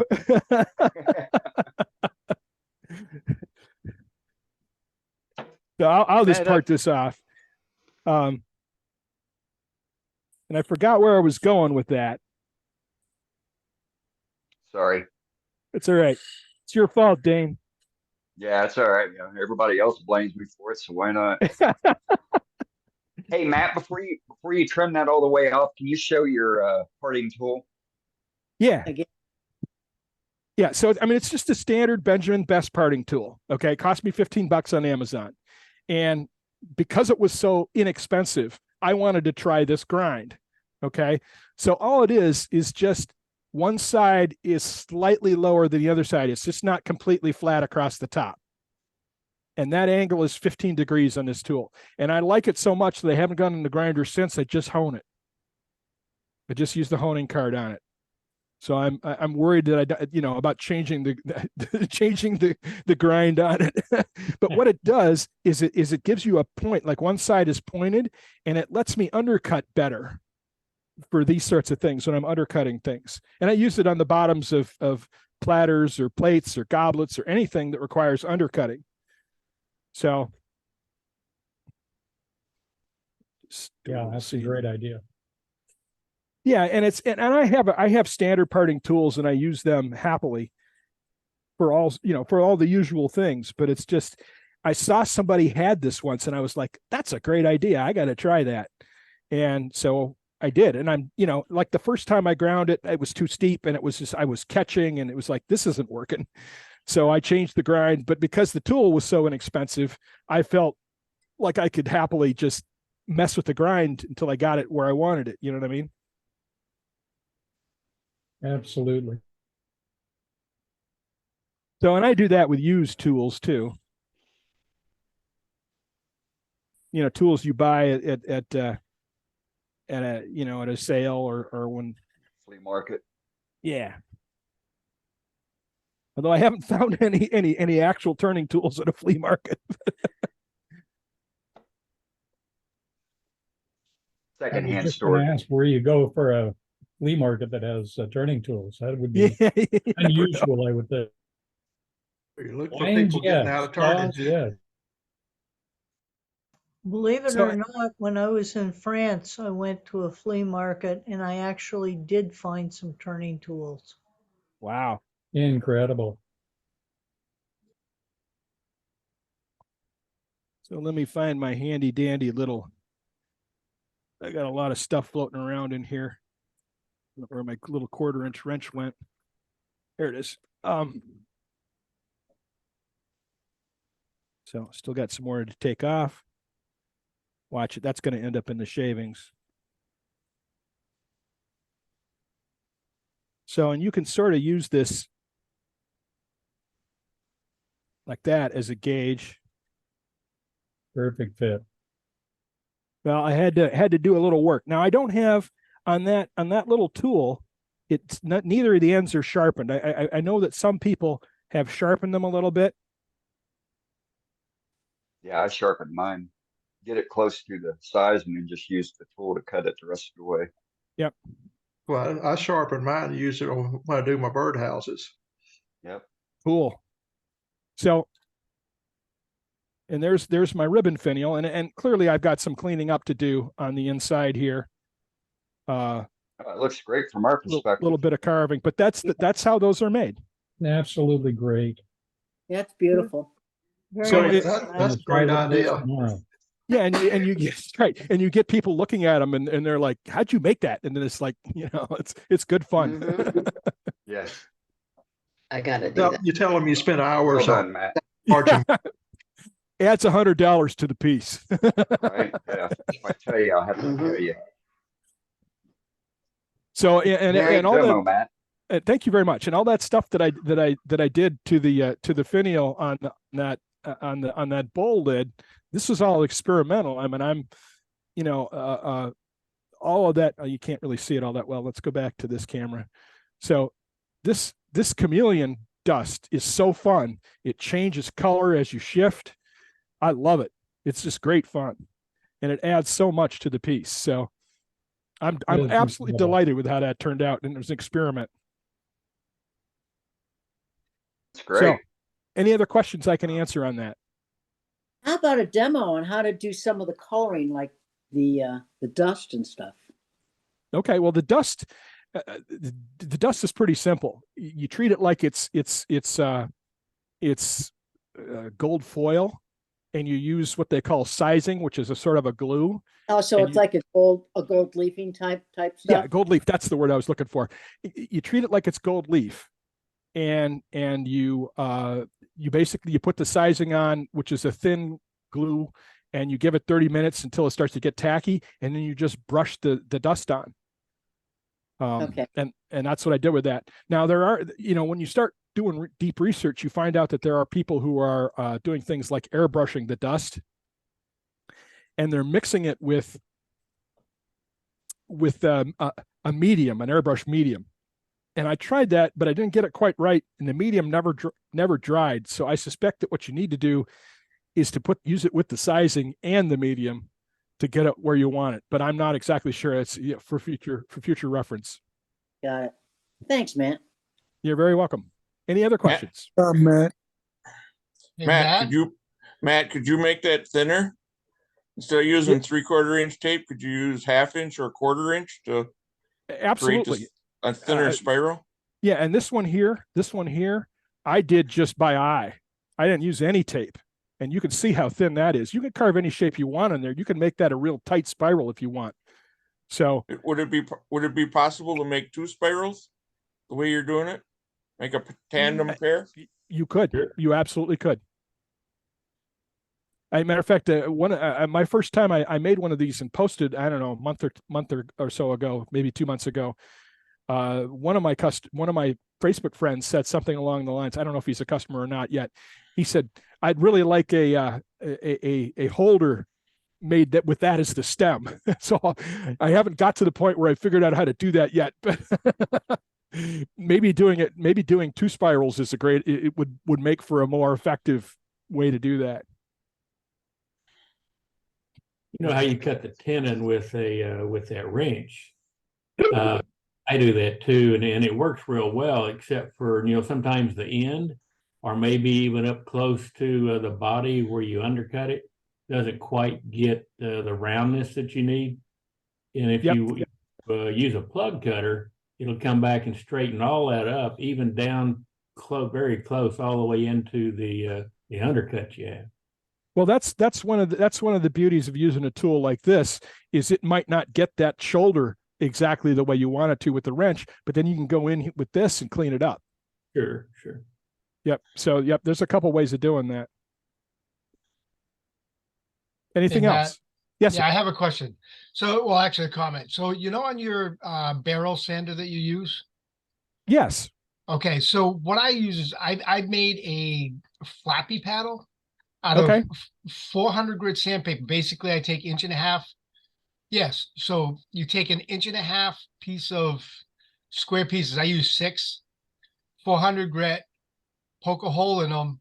And I actually take the screw out of the end of those, put it through the paper, and then it gives you like a flappy paddle that you can go in and out of areas.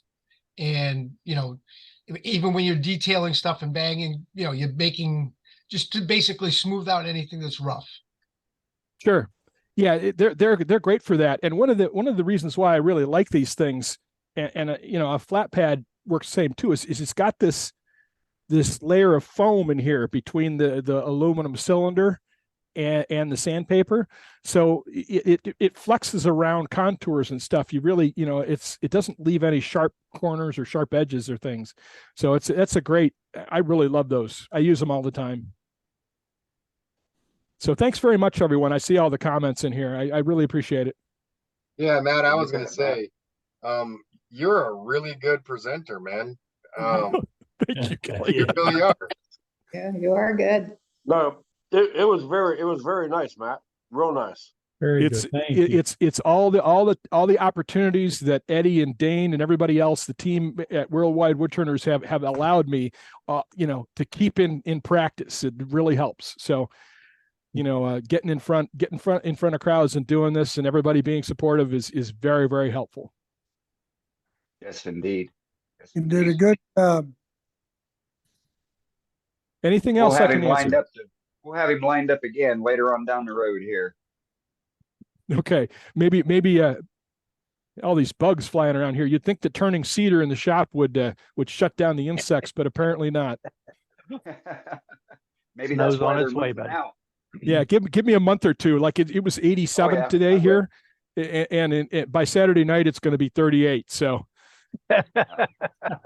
That'll take care of those bugs. I was about to kid you about it being cold, but Yeah, that's it. One of the you've seen those memes, right? The reason why I live where the air freezes my face is because it kills all the bugs.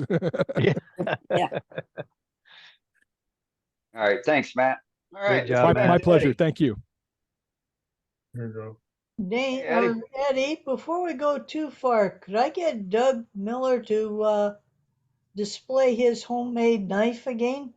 Probably not. Sure. But then, he does things for nice people. Go ahead, Doug. Once in a while. Yeah, I mean, Matt's candid parting tool, that's a great tool, and we all modify some tools here and there. That's one of my favorites. This was just a cheap kitchen knife. There is a name on it, but it wouldn't mean anything. No, there's not. There's two initials, PD. It's probably really cheap, probably from a grocery store or something. But anyway, it was in a box of stuff that was given away.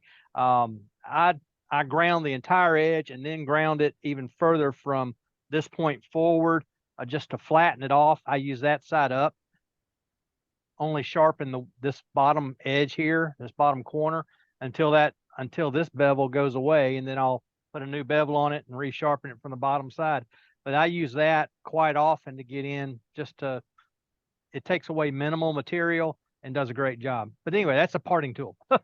Can you point it towards us so we Sure. can see the end? With that much blade, you'd have it for 400 years. Yeah. Yeah, well, Don't press I've used forward it on us. for 4 or 5 years at least, maybe a little longer. And I think you I've need to not put taken it- much off. Put it more in the light, because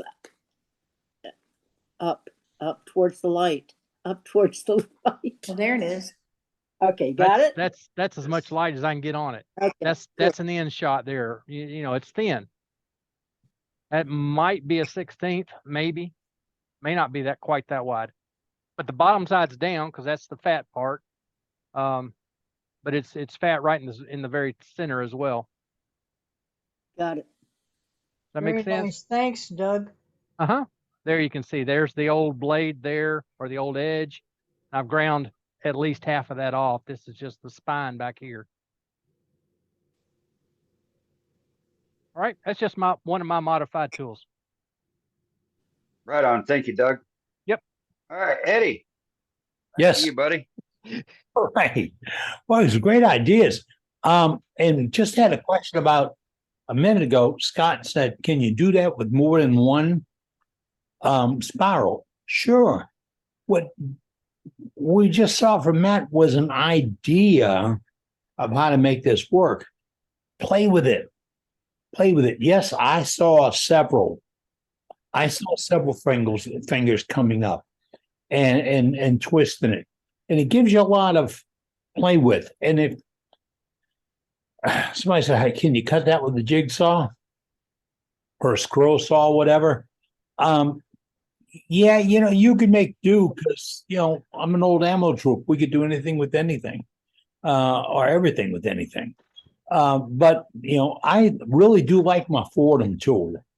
And if I'd done that boring with and I'm the kind of guy that would modify my Forstner bit to have the right bit and all that to drill it out and get it slick, I would have sat there and carved out those pieces and decorated them out. And then as slowly as I could, I would have taped them back up because it's like a palette. It gives you something to play with. And if you start playing with those colors, can you imagine if those fingers were not all of the same color, that metallic changed? So if you had it as a lid on a box on a lid and twist it, let your mind play a little bit, let it twist a little bit. See what Matt did? Matt just put a little bit of fuel on your fire. It's up to you to stoke it, play around with it. Now, here's the challenge. Can we see some of your work that does this? Can we see what you can do, that you can twist this around, where you can take an idea, a concept, a theory, a base, and then expand it, bringing it to something that we can all use and work with. And it's a challenge. It really is. We've done this many times before, and we've seen it happen. We've had folks come and do something, something, and a week later, Billy Bert's awful for this.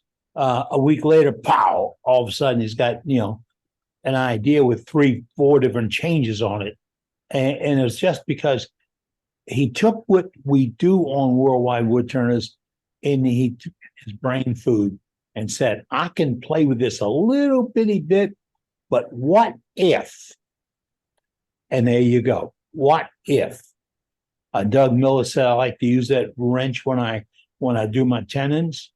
Well, Doug, you can modify that wrench with an angled cut on it to do that secret slide-in cut to where you're not rubbing on it. Think about it, look at it, and say, okay, it's my tool. I'm driving the bus. This does the cutting, that does the following. This one's important and that one's not. Think about how it cuts. If you get one day, you will realize that if you just look at your tools and figure how they slice, how they cut, and take it all the way to that baseline. Don't go looking at what the manufacturer says. And remember, I use the manufacturer tools. You can't tell everybody the tool can do. It's a liability thing. There's an input liability thing. My lawyer would kill me if I told people about this. It was just one of these things where there are things they can do. Take it and play with it. In your shop, be safe with it. Take it and play with it, but put it together and say, okay, I can make this slice and do this. Do I need that? And if it's tools that you make in your shop, works great. It does wonders. And it saves you a lot of time and effort. And we'd like to see those ideas. We asked earlier, we asked Grandpa to tell us how he fixed that urn that he turned when he came back, because he came up with a way. He said he got lucky when he peeled it off to unbind it. And that got folks into thinking about, well, you know what? If you did this, you might not have that problem. So we look for that input. One of our guys said, a little bit of talcum powder before you put it together. I used to do a lot of threading, and talcum powder was my number one thing before I put parts together when I was threading, because just a slight bit off, just a slight raise in hand cut threads, and you don't see those raises and grooves until you put them together. And when you put them together, your gusto wants to put them in, and then you don't realize you've done that. Too much muscle. And then you say, that's one of those, darn, yeah. And you use an adverb and what is an adverb or an adjective? Matt, Dane, which one is it, a good one? Do what? Is it an adverb or an adjective that we would use? I would use a combination of the two. Oh, combination of them. Yes, yes. Yeah, They're both fitting. You go, holy, and but that if you think about it a little bit more, what Safety Sue say? Before you get started, think it through. This one we saw this demo tonight is really good idea. Think about this one all the way through. You want to have a little fun? Get a toilet paper tube or a paper towel tube, okay? And carve out the flute that you want to turn like Matt Harbor did tonight. That's it. Just get the tube and draw it out. Number one, you'll learn how to run that tape around, and you'll learn how to get that spacing right, because it's how you lay it in there. You get that spacing right. You'll learn how much twist to put on it and such, and you practice on something that you are not really worried about crushing and breaking. And you'll get that in, and then you can practice on it. And guess what? You can throw the paper tube away. You don't have any real investment in it, but you've practiced a little bit and got it started. So everything we're doing here tonight, everything we do each week for a demonstration comes from you, our membership. It's free. We don't pay for these demonstrations because we're a bunch of friends, and I always say it, and it's true. We're sitting on a tailgate out in the parking lot telling stories about wood turning, and I love it. And I think we get along pretty good. In fact, we tell some real whoppers sometimes. Okay, if we can help you in any way whatsoever, let us know. We're going to do more gallery this evening. If you got something to show, go to the chat, say, I have something to show. Make sure your name's in there. And then Dan will introduce you. When he introduces you, start to, if he says, hi, I'm Carl, I got something to show. Start talking, because he's got to look through a board of about 100 people and find your little block, yellow blocking, so he can pick you out. And then we'll go right to you. If you got a question, same way, I have a question, say it. It's wide open, folks. It's your. Hey, Eddie, can I skip in here a second? I spent all this time on this document and I forgot all about it in the demo. Can I quickly go through the slides? It's only 4 pages. Sure. I think so. All right. So am I spotlighted? Okay. Yes, so sir. This is the document. All right. And basically it outlines the steps. Okay. So you put a tenon, make it round, drill it out, measure, bring up a cone, turn the barrel flat, part it off, put the tape on, and cut it. And then the last page, I've got a couple of the same notes that I talked about measuring, and don't use a small branch with the center in the pith, because you'll screw up the pith or screw up the tenon. And then I detailed the carving tools that I used, the ones I showed tonight. I do have other carving tools that I use, and I don't know if that's of use to you guys, but those Dremel tools I used tonight, they work really well on that. So Matt, will that be available to us on our website? Yeah, I've already sent that presentation to Dave. Oh, thank you. Thank you. So I sent it to him this afternoon. So if it's not on the website, it will be shortly. I'll have it up by tomorrow. Okay. Well, thanks, Dave. Thanks, Dave. Much appreciated. Matt, what was your decision? Was it easier on the lathe or off the lathe to cut those sections out? I actually liked doing it on the lathe. That went real smooth.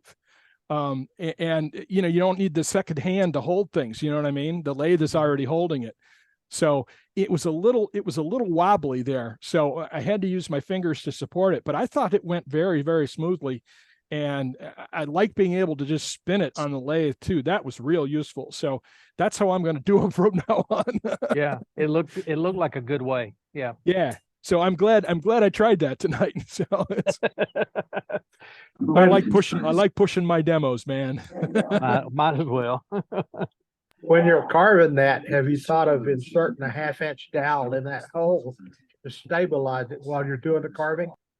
Yes, I have. And in all fairness, the original inspiration video for me from my club member, Phil Stevens, when he was cutting this on his scroll saw, that's exactly what he did. He put his he put a dowel in there to stabilize the ribbon while he was cutting it. I'm thinking to eliminate vibration. In all honesty, I was hardly getting any vibration, and the vibration was probably due to the fact that I had a 1/2-inch tenon on it at this point. You know what I mean? So it was pretty thin, and I'm at 2 mil on the thickness. It's pretty thin. So let's see if I could get a stack of these things over here. Find the one I did tonight. So there it is. So I mean, it's pretty thin. So it's and I was sitting down here on this tenon, and it wasn't all the way down, but it was close. So this may be one of the thinnest ones I've turned so far. So I'll take it. I wondered as well, Matt, could it have helped you with the vibration issues when you're cutting the ribbon out if you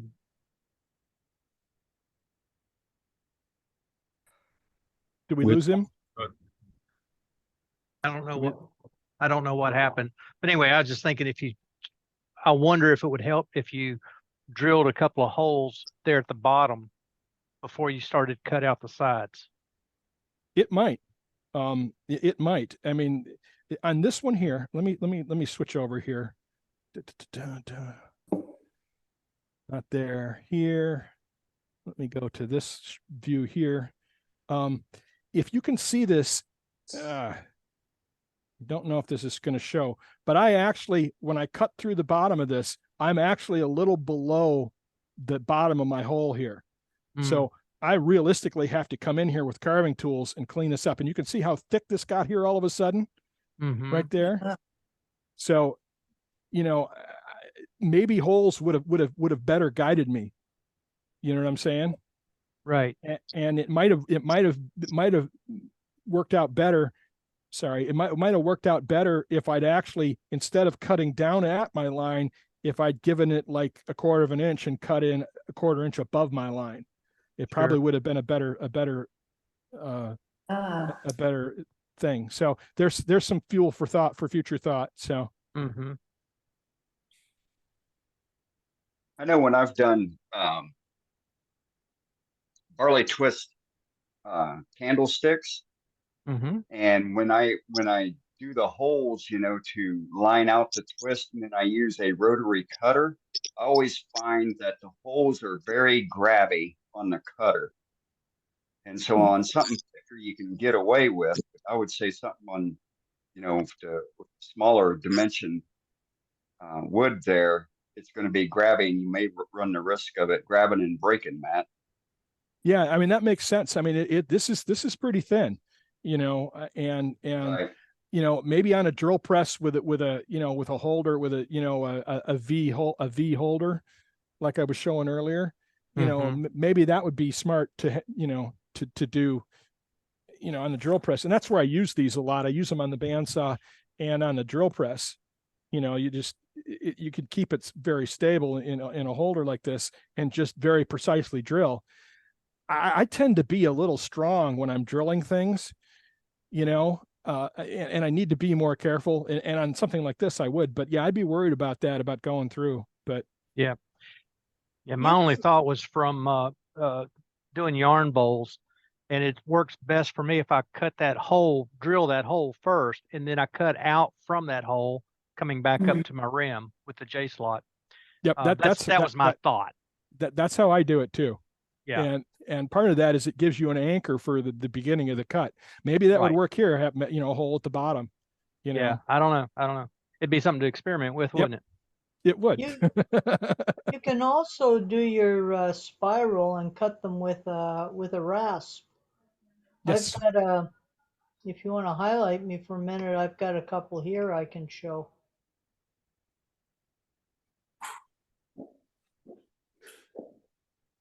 Yeah, hold on. Working on, I got it. I think. There you go. Okay. Oh. So they were both just I just turned like a triangular shape, and then used a hand rasp to do them this way. Yep, and that was like the original way to do barley twists. That's how like Stuart Mortimer was doing them and stuff. Yeah. Right. Okay, when you extend it out like this, it's called a pig's tail. If you keep it straight like that, try not to let the tip break. Right. Did you use dye on the one and you went from dark to yellow, blue, pink, yellow? This one was painted. It was originally a piece of cherry, and this one it was airbrushed. It went from a black through red through orange and yellow coming out. Nice. Okay. Thank you. Thanks, Ruby. Thanks, Back Ruby. to the group. Hey, Matt. Hey, Yes. Matt, what do you do with the point from your drill there in the bottom of the hole? How do you treat that? I get grinding tools out, and I use a sphere cutter. I use stump cutters a lot. I really like those. I get them from MDI wood carvers. I use stump cutters to do a lot of the carving I do, and so I just get my carving tools out and carve it out. You could do it with a saber tooth burr. and then clean it up with sanding. But I basically smooth it out. Or let me just grab- don't go so deep where you see it. Yeah. And I mean, it's not that big a deal. You know, we're not talking a lot of space here, you know. Let me switch over here and go back to this. So this one here is a finished one. Oh, you can't see it because it's washing out. Let me try this other camera here and see if it's better. Actually, if you hold it back a little, we can Yeah, see it better, I think. See, the center's further in there. Yeah. Wrong Yeah, I direction. think There we you're go. right. There you go. There. So basically all I did is I just basically smoothed it out to the edges from the center. So, I mean, it looks real clean.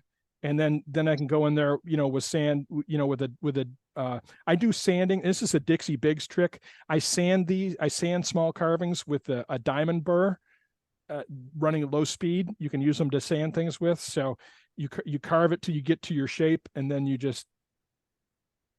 go into it with a diamond burr and just sand it out. So turns out real good. So Outstanding. Good Thanks, job. Matt. My Any pleasure. other questions, folks? No, that was very enjoyable, Matt. Very enjoyable. Well, thank you. I'm looking forward to seeing some from y'all. Yeah, I Right. think you will. Yeah. I'm a copy. I'm sure of it. Fuel for the fire, because really, I mean, he threw a little bit of fuel on a fire. It's up to you folks to blow some air on and get it going and show us some techniques, some ideas, some changes. And he didn't set any rules. Nope. All he did was open the door. And if you think that was unique, play with one that would taper. Oh yeah, I opened it. That was, you know, the brain's clicking now. Taper. How do you drill the taper? You don't have to drill the taper. We're wood turners. That's right. Think about that for a minute. You know, we're wood turners. If it's there, we can make it go away, and we make it go the way the shape we want it to go away in. Right.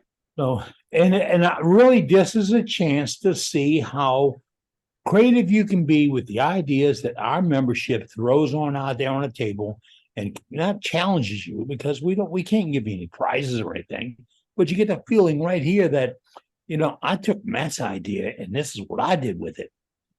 It's, you know, we get a lot of great ideas doing that. And sometimes, you know, you're going to get Matt saying, thought about that.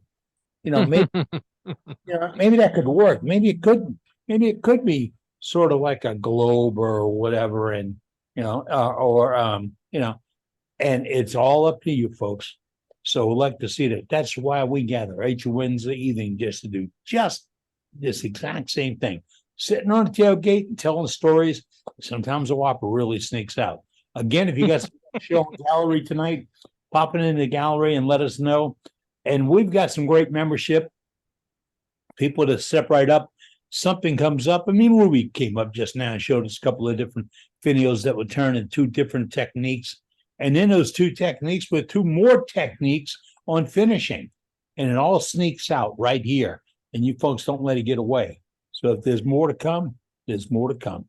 What do we have, Dane? Anything else on tap right now, sir? Well, we're gonna go back to North Carolina again, and Mr. Duxbury's got for us. Hey, Duxbury. Gotcha. I couldn't believe there were so many questions about bottle stoppers. So in making all this stuff for these shows, these are the blanks of small turning opportunities, right? That There you go. Yes, have the 3/8 dowel in them, and these are the corks that are drilled. These are ready to be turned. The things in front here are bread knives. These have been turned. I wasn't going to show this, but these have been turned and cut out on the bandsaw. This is the part that's been cut out, and we use that for other things, the more turning opportunities. But that's What kind of glue do you use for your cork to your tenon? we use just yellow glue. Yeah. I wish I had this. That's what I use. I've got a piece of 2x4 about 3 inches long, 2x2. And it's got a hole drilled in it that depth. So no, don't, you stick the dowel into that driver and put it over here and smack it. And that leaves this tenon sticking out exactly the length of that cork. Okay. Okay. Oh, that's cool. You Yeah. can't see this thing either. To hold this, I don't have a special chuck. This is a small piece about 1 5/8 in diameter with a 3/8 hole through it. And that's cut from the back all the way in almost to the front, probably within about 3/8 of an inch of the front. But that fits in my chuck, and that makes the collet. So you stick this in and you clamp that, and it holds the thing to turn it. I could do a better. I just pulled this out because there were questions on that. But Make hundreds of them. we make hundreds of these things, and these are the bread knives. That's what they look like when they're put together. They got guards on them. Those are, what are those things? Paper clamps, spines or something. For notebooks. I get cut every time I look at one of these blades. What are you using for a blade? Those are the refills for a bread knife slicing machine. Oh, okay. I think they come 32 in a set, but that's what they look like. This actually has a center on this end and a center on this end over here. And then you turn the handle only. And when you get done, you sand it and finish it off. And then you cut the outside of this off, and cut the middle of this off, and finish the whole thing up, sand it up. They're nice. Wow. Wow. This has also got some, Mass produced. oh, this is how we make pens. We make a couple hundred pens too every now and then. This is the little air compressor that I roll around the shop. It's got a little air. It's a 7th horsepower, I think, and it doesn't make hardly any noise, and it gives you a nice shot of air at 125 pounds pressure. This bench was made from a bowling alley years ago when I first moved in here. And the vise has dogs that lift up, and then there's dogs in the table, so I can clamp things 6 feet long or something. Anyway, this is a barbecue motor with a block of wood screwed to the back of it. And it turns about, I don't know, 3 RPM or something. And it's wired to a timer over here that you can set, like if you're going to go away, you set this for 10 minutes. And you put, these are mandrels with a pen blank on them. My pen blanks, the end of my pens are triangular, so I can't finish these on a lathe. These have to be sprayed. But you just shove them in that 1/4 inch hole. I think they're 1/4 inch dowels, and they turn real slow. And you sit on that stool right there, and you use this can of lacquer, and as that turns, you can finish it, and you can you can put 2 coats on here rather than 4 or 5 coats, and it won't run. And then when you get done, you put them in this holder. I got another picture of that, I think. This is the timer, and that's the motor. And this is the holder. That's 1 coat, and that's 2 coats and 3 coats. So these are spaced, so I know how many coats they have.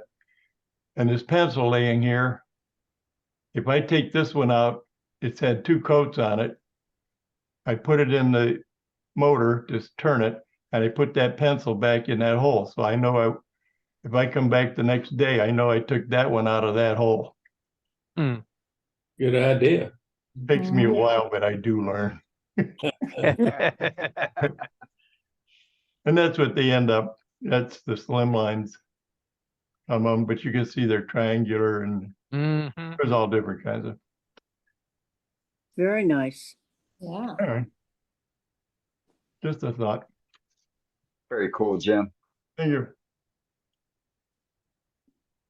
We always Can we come see away what- so can we much see what smarter units after are? this stuff. Can we see what Rita turned this week? No. Ah, She's out of here. Rita, what do you say about that? No, she's out of here. She's gone. Oh, okay. You know, I had a friend who set up a rotisserie motor like that he was making large hollow forms with like 1.5 inch openings. So he'd get them done on the outside. He'd go out in his driveway and get some gravel and put in there very carefully, turn it on that rotisserie for 24 to 48 hours, and that would do his sanding on the inside for him. It was pretty ingenious. Well, I have different mandrels. You saw the 1/4 inch ones that fit in the pen. I have a few that are just wires. They're probably a 16th in diameter. And I have about a 3/4 inch for bud vases. And then I have about 1.25 inches for kaleidoscopes and that sort of thing. Yeah, yeah. I've used that for 20 years at least. Sure.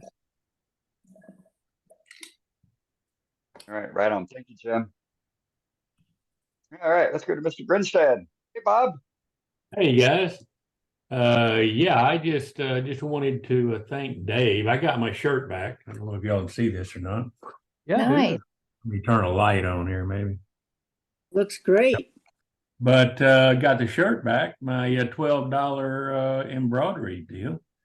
And just wanted to remind everybody that the templates or the files for doing this are out there on our webpage. Dave has put a link on the main page there where you can go get them. But this is a great way to get you a shirt made that's cheap and it turned out fine. You just need to either find somebody locally that can do it for you or get a wife or sister-in-law or whatever to do it. Wow. But anyway, it turned out great. I just wanted to show that. Looks good. Yeah. Looks great. That was it. I haven't been turning much. Thanks, Bob. I'm making metal gates, so. thanks, Bob. Thanks, Bob. Yep. All right, let's go back to Jim. Hey, Jim. Hi. Okay, I got a couple of little things that I did a while ago. This is an acorn that I made. Oh, that's cute. A box. Fun. And nice. Yeah. Nice, Jim. Nice pop. And Yeah. it was, the wood had a nice feature, and I was able to carry that through the bottom and the top. Yeah, Yeah. boy. Very nice. And then there's another acorn. Oh, that's nice too. Yeah. Yes, nice fit. Then I got on a tiny bowl kick for a while.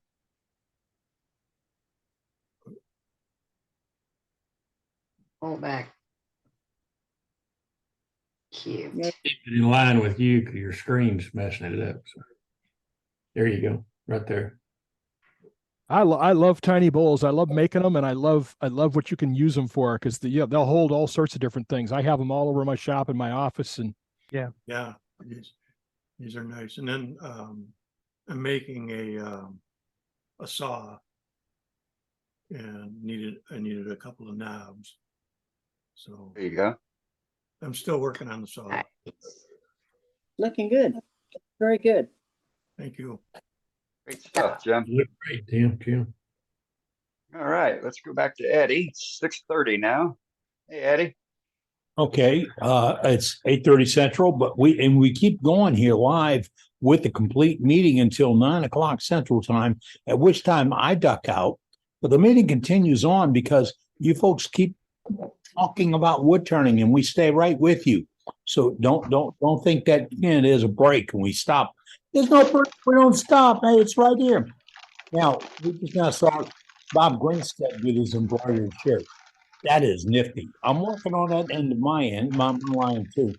But if you're interested in having a T-shirt with the screen printing put on it, we have a deal on our website where we've had one of our members, Scott, put together a package with somebody. Scott T put a package together with somebody to where if you send them the shirt, send him the shirt with the payment, They will put the artwork on your shirt, and all those details are on our website, the world's greatest website dealing with wood turning. Really, the world's greatest website dealing with wood turning. There's nothing even challenging it. If you need the information, it's right there on the site, and you can get it done. And we're working on more. That's what the stickers came from. Our membership, designed by, drawn by, processed by. We bought it for you folks. That's what we do here.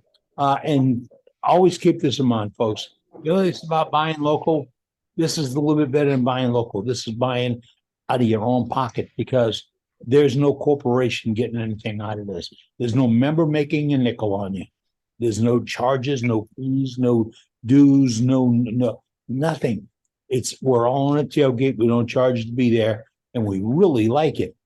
Earlier I said, if there is a chance that you can tell us where we can attend one of your other club meetings, because we know when you can attend this one. This one's on worldwidewoodturners.org, and all of them are there. All the information's there. We don't get rid of anything.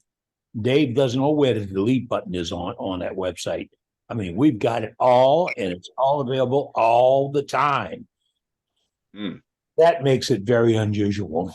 But if you've got a meeting or a program or an event that you like us to invite us to that we can partake in, put it in the chat and let us know about it, because we'll spread the word around. And we have an events calendar on our website. We'll add it to our events calendar, because we have a lot of professional turners who are members of this organization that turn IRDs and produce them, and some produce IRDs free or at no charge, and some have our lady out in Colorado, Cindy Drozda, she does IRDs and she does freebies. And once a month, she gets together in the shop and throws out a whole bunch of little ideas, and you can participate one-on-one with her. I mean, in a group function. It's nice to do that. I like when we can do those things and share them all about them, because as we keep saying, everybody's got a little something strange or unusual going on, or a little bit better idea to get how to get something done. And that's important to us. So if you got one of those things, put it in the chat and let us know. I told you about the t-shirts.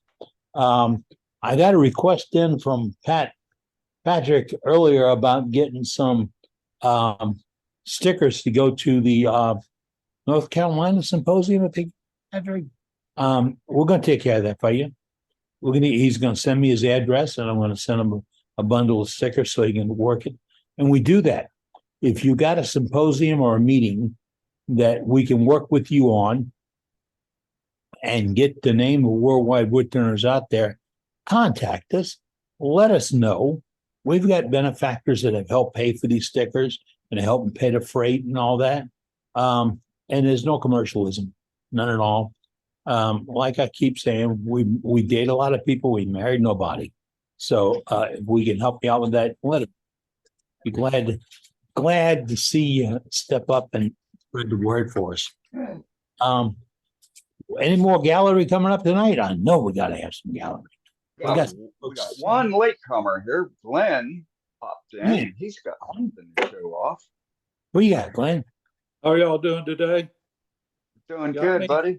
Where is he? Where is he? On it. There we he got is. you.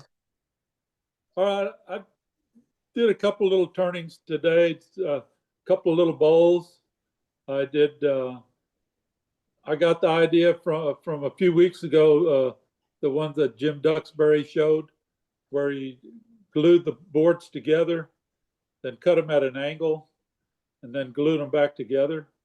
And so they're just a couple of little bowl. It's walnut, mesquite, and maple. This one's about 3 1/4 inch diameter. And then I did another one a little bit different. And this one's about 3 inch diameter. They're about 1.5 inches tall. I like yours better. Oh, yeah, it was just some little ones I had. I had some scrap wood, and I seen your idea, and I said, well, I'm going to try and do that. So Nice job. Really. Thank you. Nice job. Thanks. Heads interest. That's all I have. Good job, Glenn. Thank you.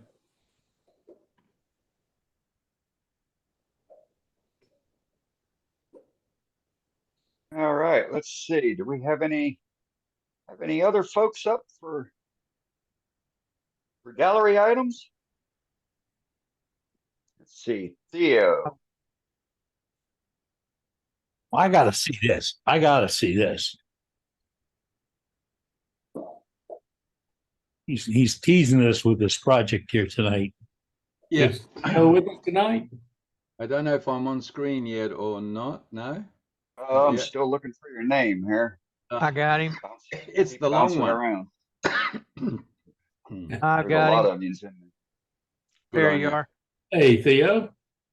Hey, this is my first time and I've really enjoyed there. Right on. Welcome. how low key it is and how much fun it is just sharing without worrying too much about what people say and just getting on like old Right. mates sitting on the tailgate. I love that Oh, it concept. should be. Oh, it should And be.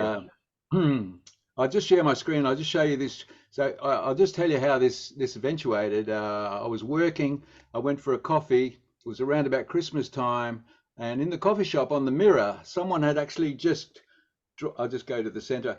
Just drawn these lines across like that, and it was.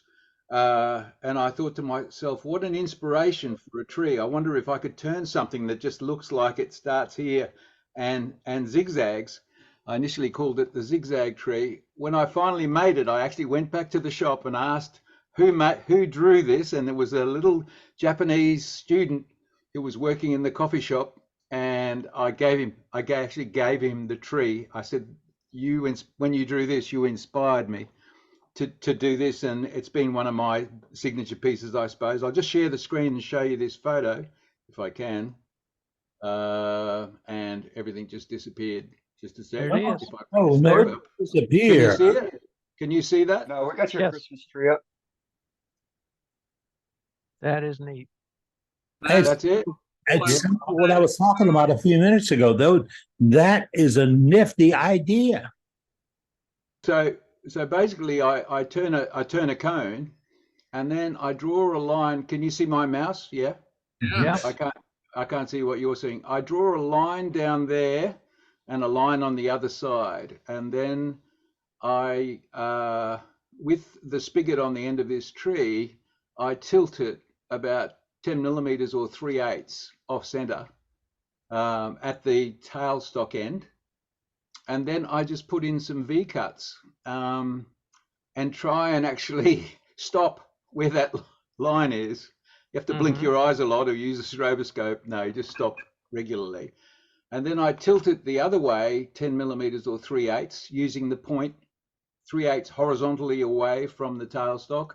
And then I cut in between. I actually draw lines on it just as a guide.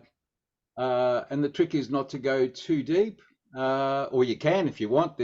As Eddie says, it's just food for thought, and you can go in as far as you like. And like I say, initially, and you can see how this is like that drawing I saw on the mirror, where he just went zigzag, zigzag, zigzag, zigzag, zigzag, and drew a tree.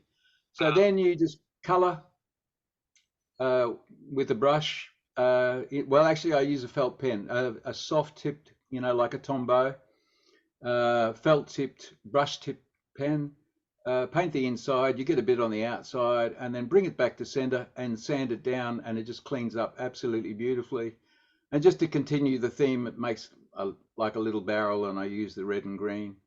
I love that, Theo. That's a wonderful idea. Thank you for sharing that with us. Absolutely. What's the size of that, Theo? What's the size of that place? That would be about 6 inches. And the wood is jacaranda. I love jacaranda because it doesn't show the grain unless you really want it to, and it takes color beautifully. It's a medium grain timber. It turns like butter. I really enjoy using it. What's your spacing? 1/2-inch spacing? It wouldn't be that big, no. If that's about 5 inches to about there. Okay. there's, yeah. Quite a few in there, yeah. But that's Yeah, really there's quite a few in there. Yeah, 1, 2. But there are no Of course, rules. There are no sorry? rules. Put a There are block- no rules. There are no rules. No, put a block on and cut it and play with it.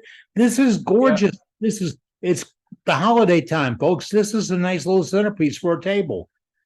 Yeah, yeah. That's cool. Very cool. Okay. I hope you enjoyed that. Yeah, it has a special memory for me because the origin of it wasn't in my head. It was in someone else's head. They put it up on a mirror in a shop. Right.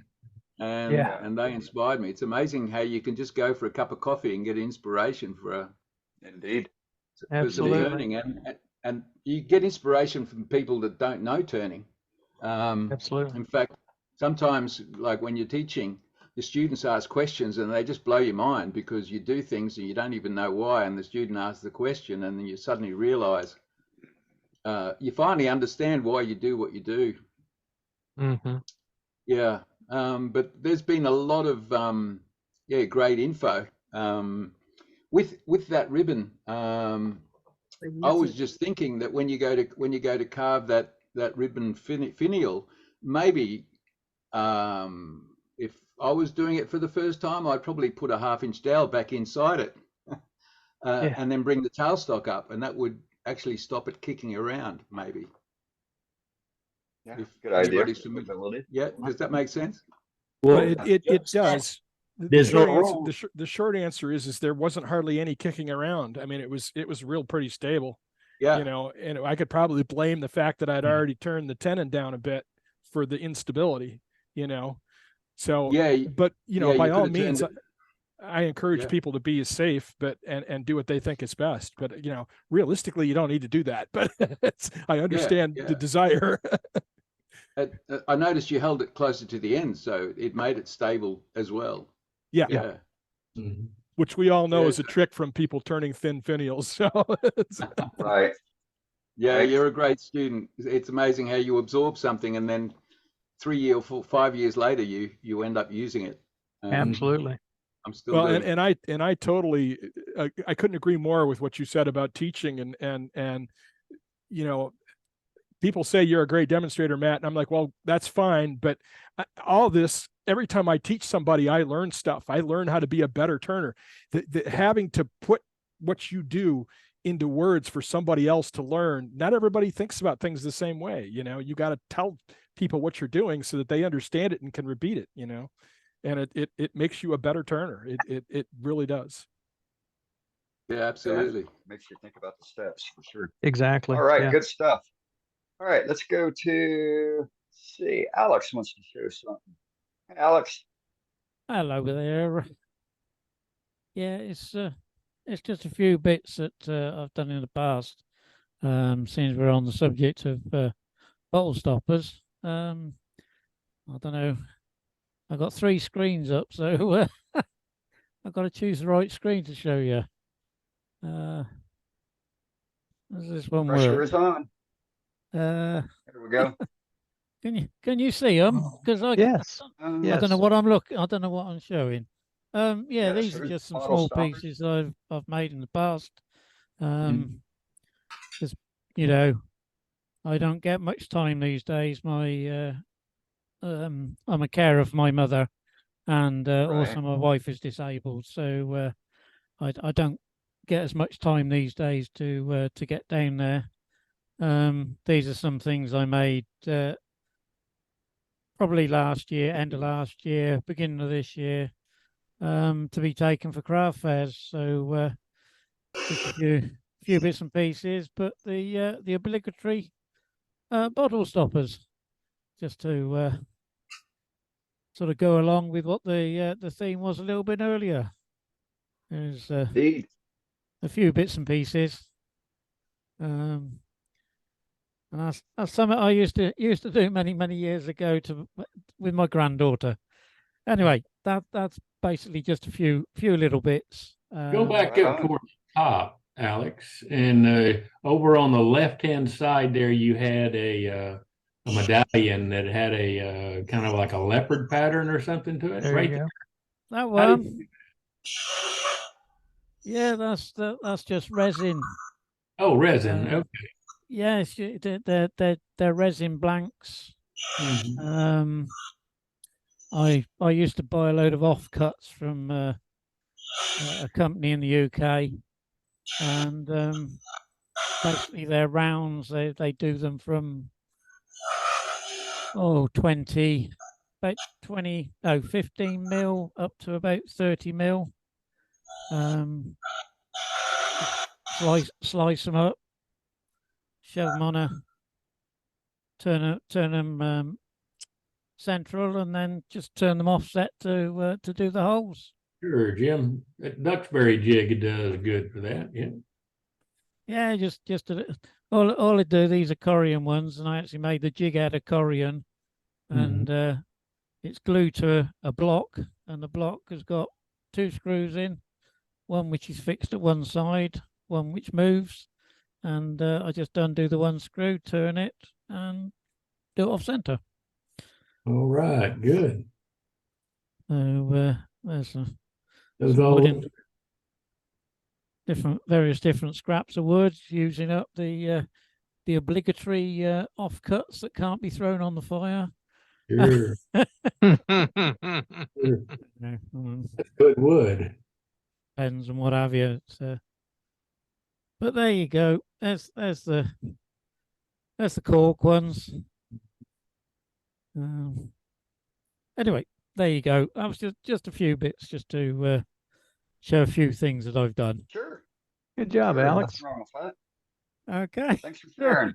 Thanks Right, for I'm thanks off- for hanging I'm in off there. to- Yeah, I'm off thanks to for bed now. Real nice, real nice.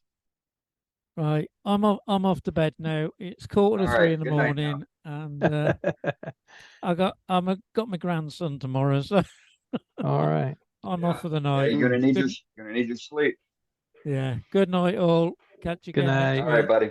Bye bye. We'll see you on Facebook Good tomorrow. night. Good night. You. Or YouTube. Hey, Eddie. I'm sorry. Oh, I had to clear my throat. no worries. I didn't give you much of a warning. Sorry. All right. Boy, that was some nice work, Alex. Really nice work. Some nifty things. And making those little medallions are great trinkets for the holidays or bringing it to parties for kids, etc. And it's like I keep saying, it's something nobody else in the world can make. It's your work. Like seeing this, like to see the changes, and the artistry that comes out. And as I said a minute ago, who said that? So did Doug say use your Duxbury jig for that? As soon as I saw it, I was thinking about that. You know, we've seen several. I mean, 50 versions of the Duxbury since it was introduced to us. And it's one of those simple little things to where the Duxbury jig in some double stick tape, and I like the Sure tape. And you just pick up this blocks of unfinished wood. See, I didn't say scrap wood. Blocks of unfinished wood, stick it on there and play with it. And so what if 2 don't look alike? I mean, it's your work. And you stick it on there and you disc it out, and then you just break the bond on it, glue a little bit on the tape a little bit, stick it back on and do the embellishing, and then break the bond and move it again a little bit more and do a little more embellishing and put the finish on it, flip it on and play with the other side. Drill a hole in it, dish it, moon it, put foil on it, whatever you wish. Remember, it's all up to what you're standing there looking at it. And this is a great way to say, man, Matt Harbor said, I've these freaking flakes in this stuff. It's going to change the color and it's going to, all right, you've just created a color nobody else in the world has ever created. Yeah. And it's on a medallion you give it to a kid. And so the kid's got a toy that no other kid in the entire world is going to have. And it's not like, I want one just like that. Well, they can't get another one like just like that. So you have a chance to play with it. And your embellishing is an important part of your work. You can turn a very plain Jane jar, box, bowl, platter, plate, whatever. But then you play with your embellishing tools. You're embossing, you're depressing, you're burning. I mean, we saw a couple of pieces tonight that had some really great art done on them with both hammering, burning, embellishing, carving, etc. And a real mishmash of all these pieces to make a complete piece. Well, on these little medallions, little pieces, it gives you a chance to play with those little embellishments, to practice on them. Take a piece of wood, a block, and make something out of it and play with it. And then say, okay, next time I'm going to go ahead and take my roller and my embosser and emboss this, and then take my my kitchen knife. Yeah, I saw that, Doug.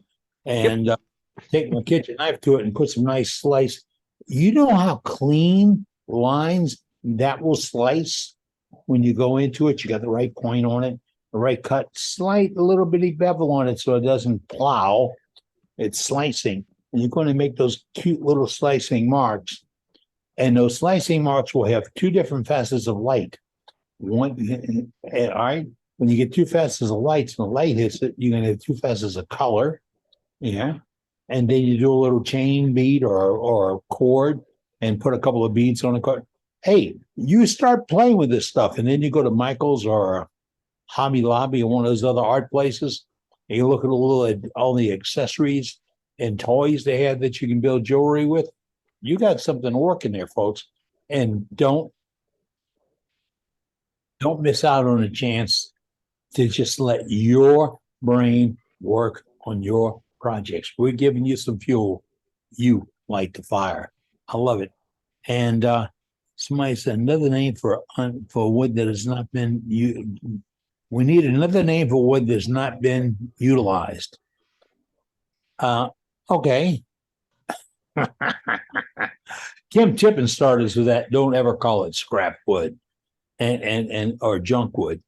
And that was when we were doing long time ago, we got into a kick with 2x4s. We have a 2x4 club on our website. If you turn something and folks say 2x4, why would you do that? If you haven't turned 2x4, chuck up a piece and turn it. Talk about good practice. It will show you if you know how to use your tools. It'll also show you if your tools are sharp. Because 2x4 is not a great grade of material to work with. So you really learn how to slice. You really understand grain orientation and how to make downhill cuts. Yes, there are uphill cuts and downhill cuts. And you'll learn how to make downhill cuts. You'll understand rotting of a bevel and not burning a bevel or burnishing a curve, how to make clean, wispy cuts. You'll learn that on a gouge, the only thing that cuts is that end, that very, very tip end. All the rest of this stuff is just carry. You're holding it. So maybe you don't need on a 3/8 gouge. When I get done sharpening, I got 3/8 of an inch bevel. Maybe I don't need 3/8 of an inch of bevel rubbing to make my cuts. I don't need a crutch. So I can reduce the back edge of the bevel and get it down to maybe a 1/16 of an inch, and I can make a little fine, wispy turns. Yes, those are the secrets you'll see here. These are, we show you Matt sharpening a skew tonight, a parting tool tonight with a slight bevel on it. Those little secrets come to you from turners that have been doing this, looking at it saying, you know, I wish I could buy one of those. Go to your shop, get your grinding wheel out and do it. Oh, one note from somebody this week said, be careful about recommending changing tools on CBN wheels. Yes, if it's not tool steel, don't bring it to your CBN wheel. Break it to the bench grinder, bring it to a brick. But keep it off your CBN wheel. You'll load that wheel down, and it's not a good thing. It's not what they were made for. So, and I really was a fan of shaping tools on a belt sander. I had a 3x36 belt sander sit on the table at a bench, and that was my steel belt sander. I never did wood on it because here's the idea. If you cross wood and steel on a belt sander, somewhere smoke's going to come out. And it's often after you walk away and when the fire gets started. So if you're using a belt sander for wood and it's got fines in it, and you do a piece of steel, do the math on it. It's like touching clean garden, fire, smoke, and all that. But I had a 3x36, and whenever I did metal tools or whatever, I'd go to that grinder to knock to take the round the corners off so I don't have any splinters, knock down grinds, etc. Reshape the ends of tools. It generated, I believe, less heat than a grinder did. It was easier to control, and it gave me the shape I was looking for. And so that's why I like my belt sander on shaping tools. And after I had them shaped, I'd take them to the grinder and actually put a sharp on them. We're learning all those things about what happens in your shop. And if you have ideas on that, share them with us. We once again, we're going to do a tips and tricks segment where we dig into your background to find out just what have you been doing. And it's all out there. We see it every time. Doug showed it tonight. Matt showed it tonight. We got a pile of folks out there that are sitting back saying, I got this tool I did such as. I wonder if I can talk about it and show it. Yes. And this is the show. This is the meeting that we do it. And we love this kind of stuff. Got anything else to show about or tune in tonight? Let us know. I'll look back over here real quick. Remember, we have stickers still available. Our deal on t-shirts is on our website. With the artwork for the embroidered program is on our website. Tonight's demo on our website. The paperwork on our website. And we even have another member working on getting patches, embroidered patches. We're going to get those details, and that will go on our website because it's all about you. And if you have something else you can share with this club, we want to know about it. Anything else this evening, folks? Let's see. We got a straggler here for gallery. Let's go to Kelly. Hey, Kelly. Kelly, he dragged in. There he is. Okay, so I'll do a share screen. And all right, so Tim Yoder gave me a Banksia pod a few years ago. Mr. Crazy Yoder. Has it pulled up yet? I can't even see it on my screen. It's up. I can't see it, but Oh, wow. it may come up in a minute. Anyway, those things are kind of hairy, all kinds of seeds to pull out. So I glued in a little piece of red heart. I mean, obviously stuff like this, people turn eggs every single day. I just thought it was cool sticking the little red heart in there. Hollowed it out, of course. Finished it on the inside and the outside. Kelly, can you bring up the larger? Right now, we're looking at your file folder with various pictures of it. How about? Can you see it yet? No, we're just seeing the file folder with the multiple photos in it. I don't know. Double click on the photo. Double click on your photo. I did. That's weird. Oh. You have to open them before you start screen share, I think. Okay, so let me stop share and have it go open. to the file, and then I'll open one up. And there you go. Can you see? Now you got it. Now do your screen share. Okay, how about that? There we go. Ooh. All right. So it's Tim Yoder gave me that Banksia pod, so I glued in a little piece of red heart or something before I hollowed it out. Can you see the hollowed out one? Mm-hmm. Yes. Okay, so that's a close up of it. And I must have used some Mylans on it because there's some Mylans in the background. Well, how about this? Check this out. So I dropped a piece of incense in it. That's cool. Oh, that's cool. Yeah, that's cool. Yeah. I need to make. I need one of those. Yeah. So anyway, Colin Wade did a demo. He's a real professional and he's real humble about it. And I really like that guy a lot. Kind of like you, Matt. Super awesome presenter with great friggin' skills and very humble about it. And it's friggin' awesome, Matt. But anyway, Colin, he did a demo on his smoking German man, and it made me think about this little guy right here. So I love it. Nutcracker. That's so cool, Oh, Kelly. What do you finish the inside of it with? You know, honestly, probably that Mylands there and some gonads, if you know what those are, because you know you're sticking your finger in something with Yes. Hey, Kelly, how did you hold that? Would you use a glue block or what? Another set of gonads.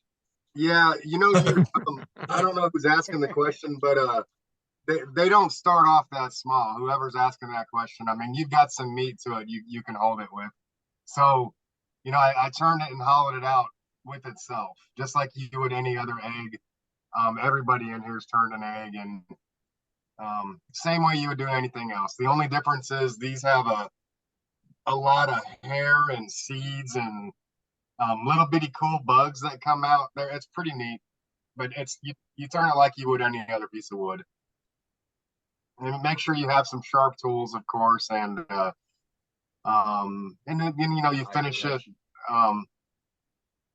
You know, spend a little time sanding. You know, with the right proper tool movements, you can start sanding something around 180. You know, 150, 180. So same thing with that. Just a real nice, sharp, clean cut with no ridges and a little bit of light sandpaper work. And then I think I probably used. I don't think I would have finished it first with Mylands, so there's really no telling what I finished. I don't know. I've got something of everything, you know. Boiled Very cool. linseed oil and then Mylands, maybe. That's one of my favorite combos. Sounds like a good combo. Yeah, that's all I got, guys. All right. Thanks, Kelly. All right. It's top of the hour. Closing ceremonies for Eddie. And if you didn't see it, on the back wall, right over the top of his shoulder, is a Worldwide Woodturner sticker. It's another lathe we're tacking to. It's on his lathe. We're out to put one on every demonstration lathe. Well, what the heck? Why not every lathe we got in the world? So we can help us do that. Right. Hey, it's a challenge. We got to do it. You know why we came here? So we could all sit out and talk and have a good time. I'm glad to see we had some new members come in tonight. Bring a friend next time you visit with us. Bring something that you've turned. And remember, we have a no bud guarantee. We love your work. We want to see it. We can never, ever critique your work. We're not qualified. That's your work. It came out of here. It matters to you and us that we are all honest with each other. And I really like that. Friends, I thank you for joining us this Wednesday night. I'm looking for you next week, because we're going to have another great demonstration, another fantastic gallery, and a crowd of people you just won't believe. I'm Captain Eddie Castellan for Worldwide Woodturners. Good night. Take care. Be safe. Good night, Eddie. Thank you, sir. Where's Donald Masterson? Save the chat. I don't know where Donald's at. I'm going in for him. Save the chat. Donald didn't pop in. Yeah. See you later. Good night, Eddie. Bye, everybody. Good night.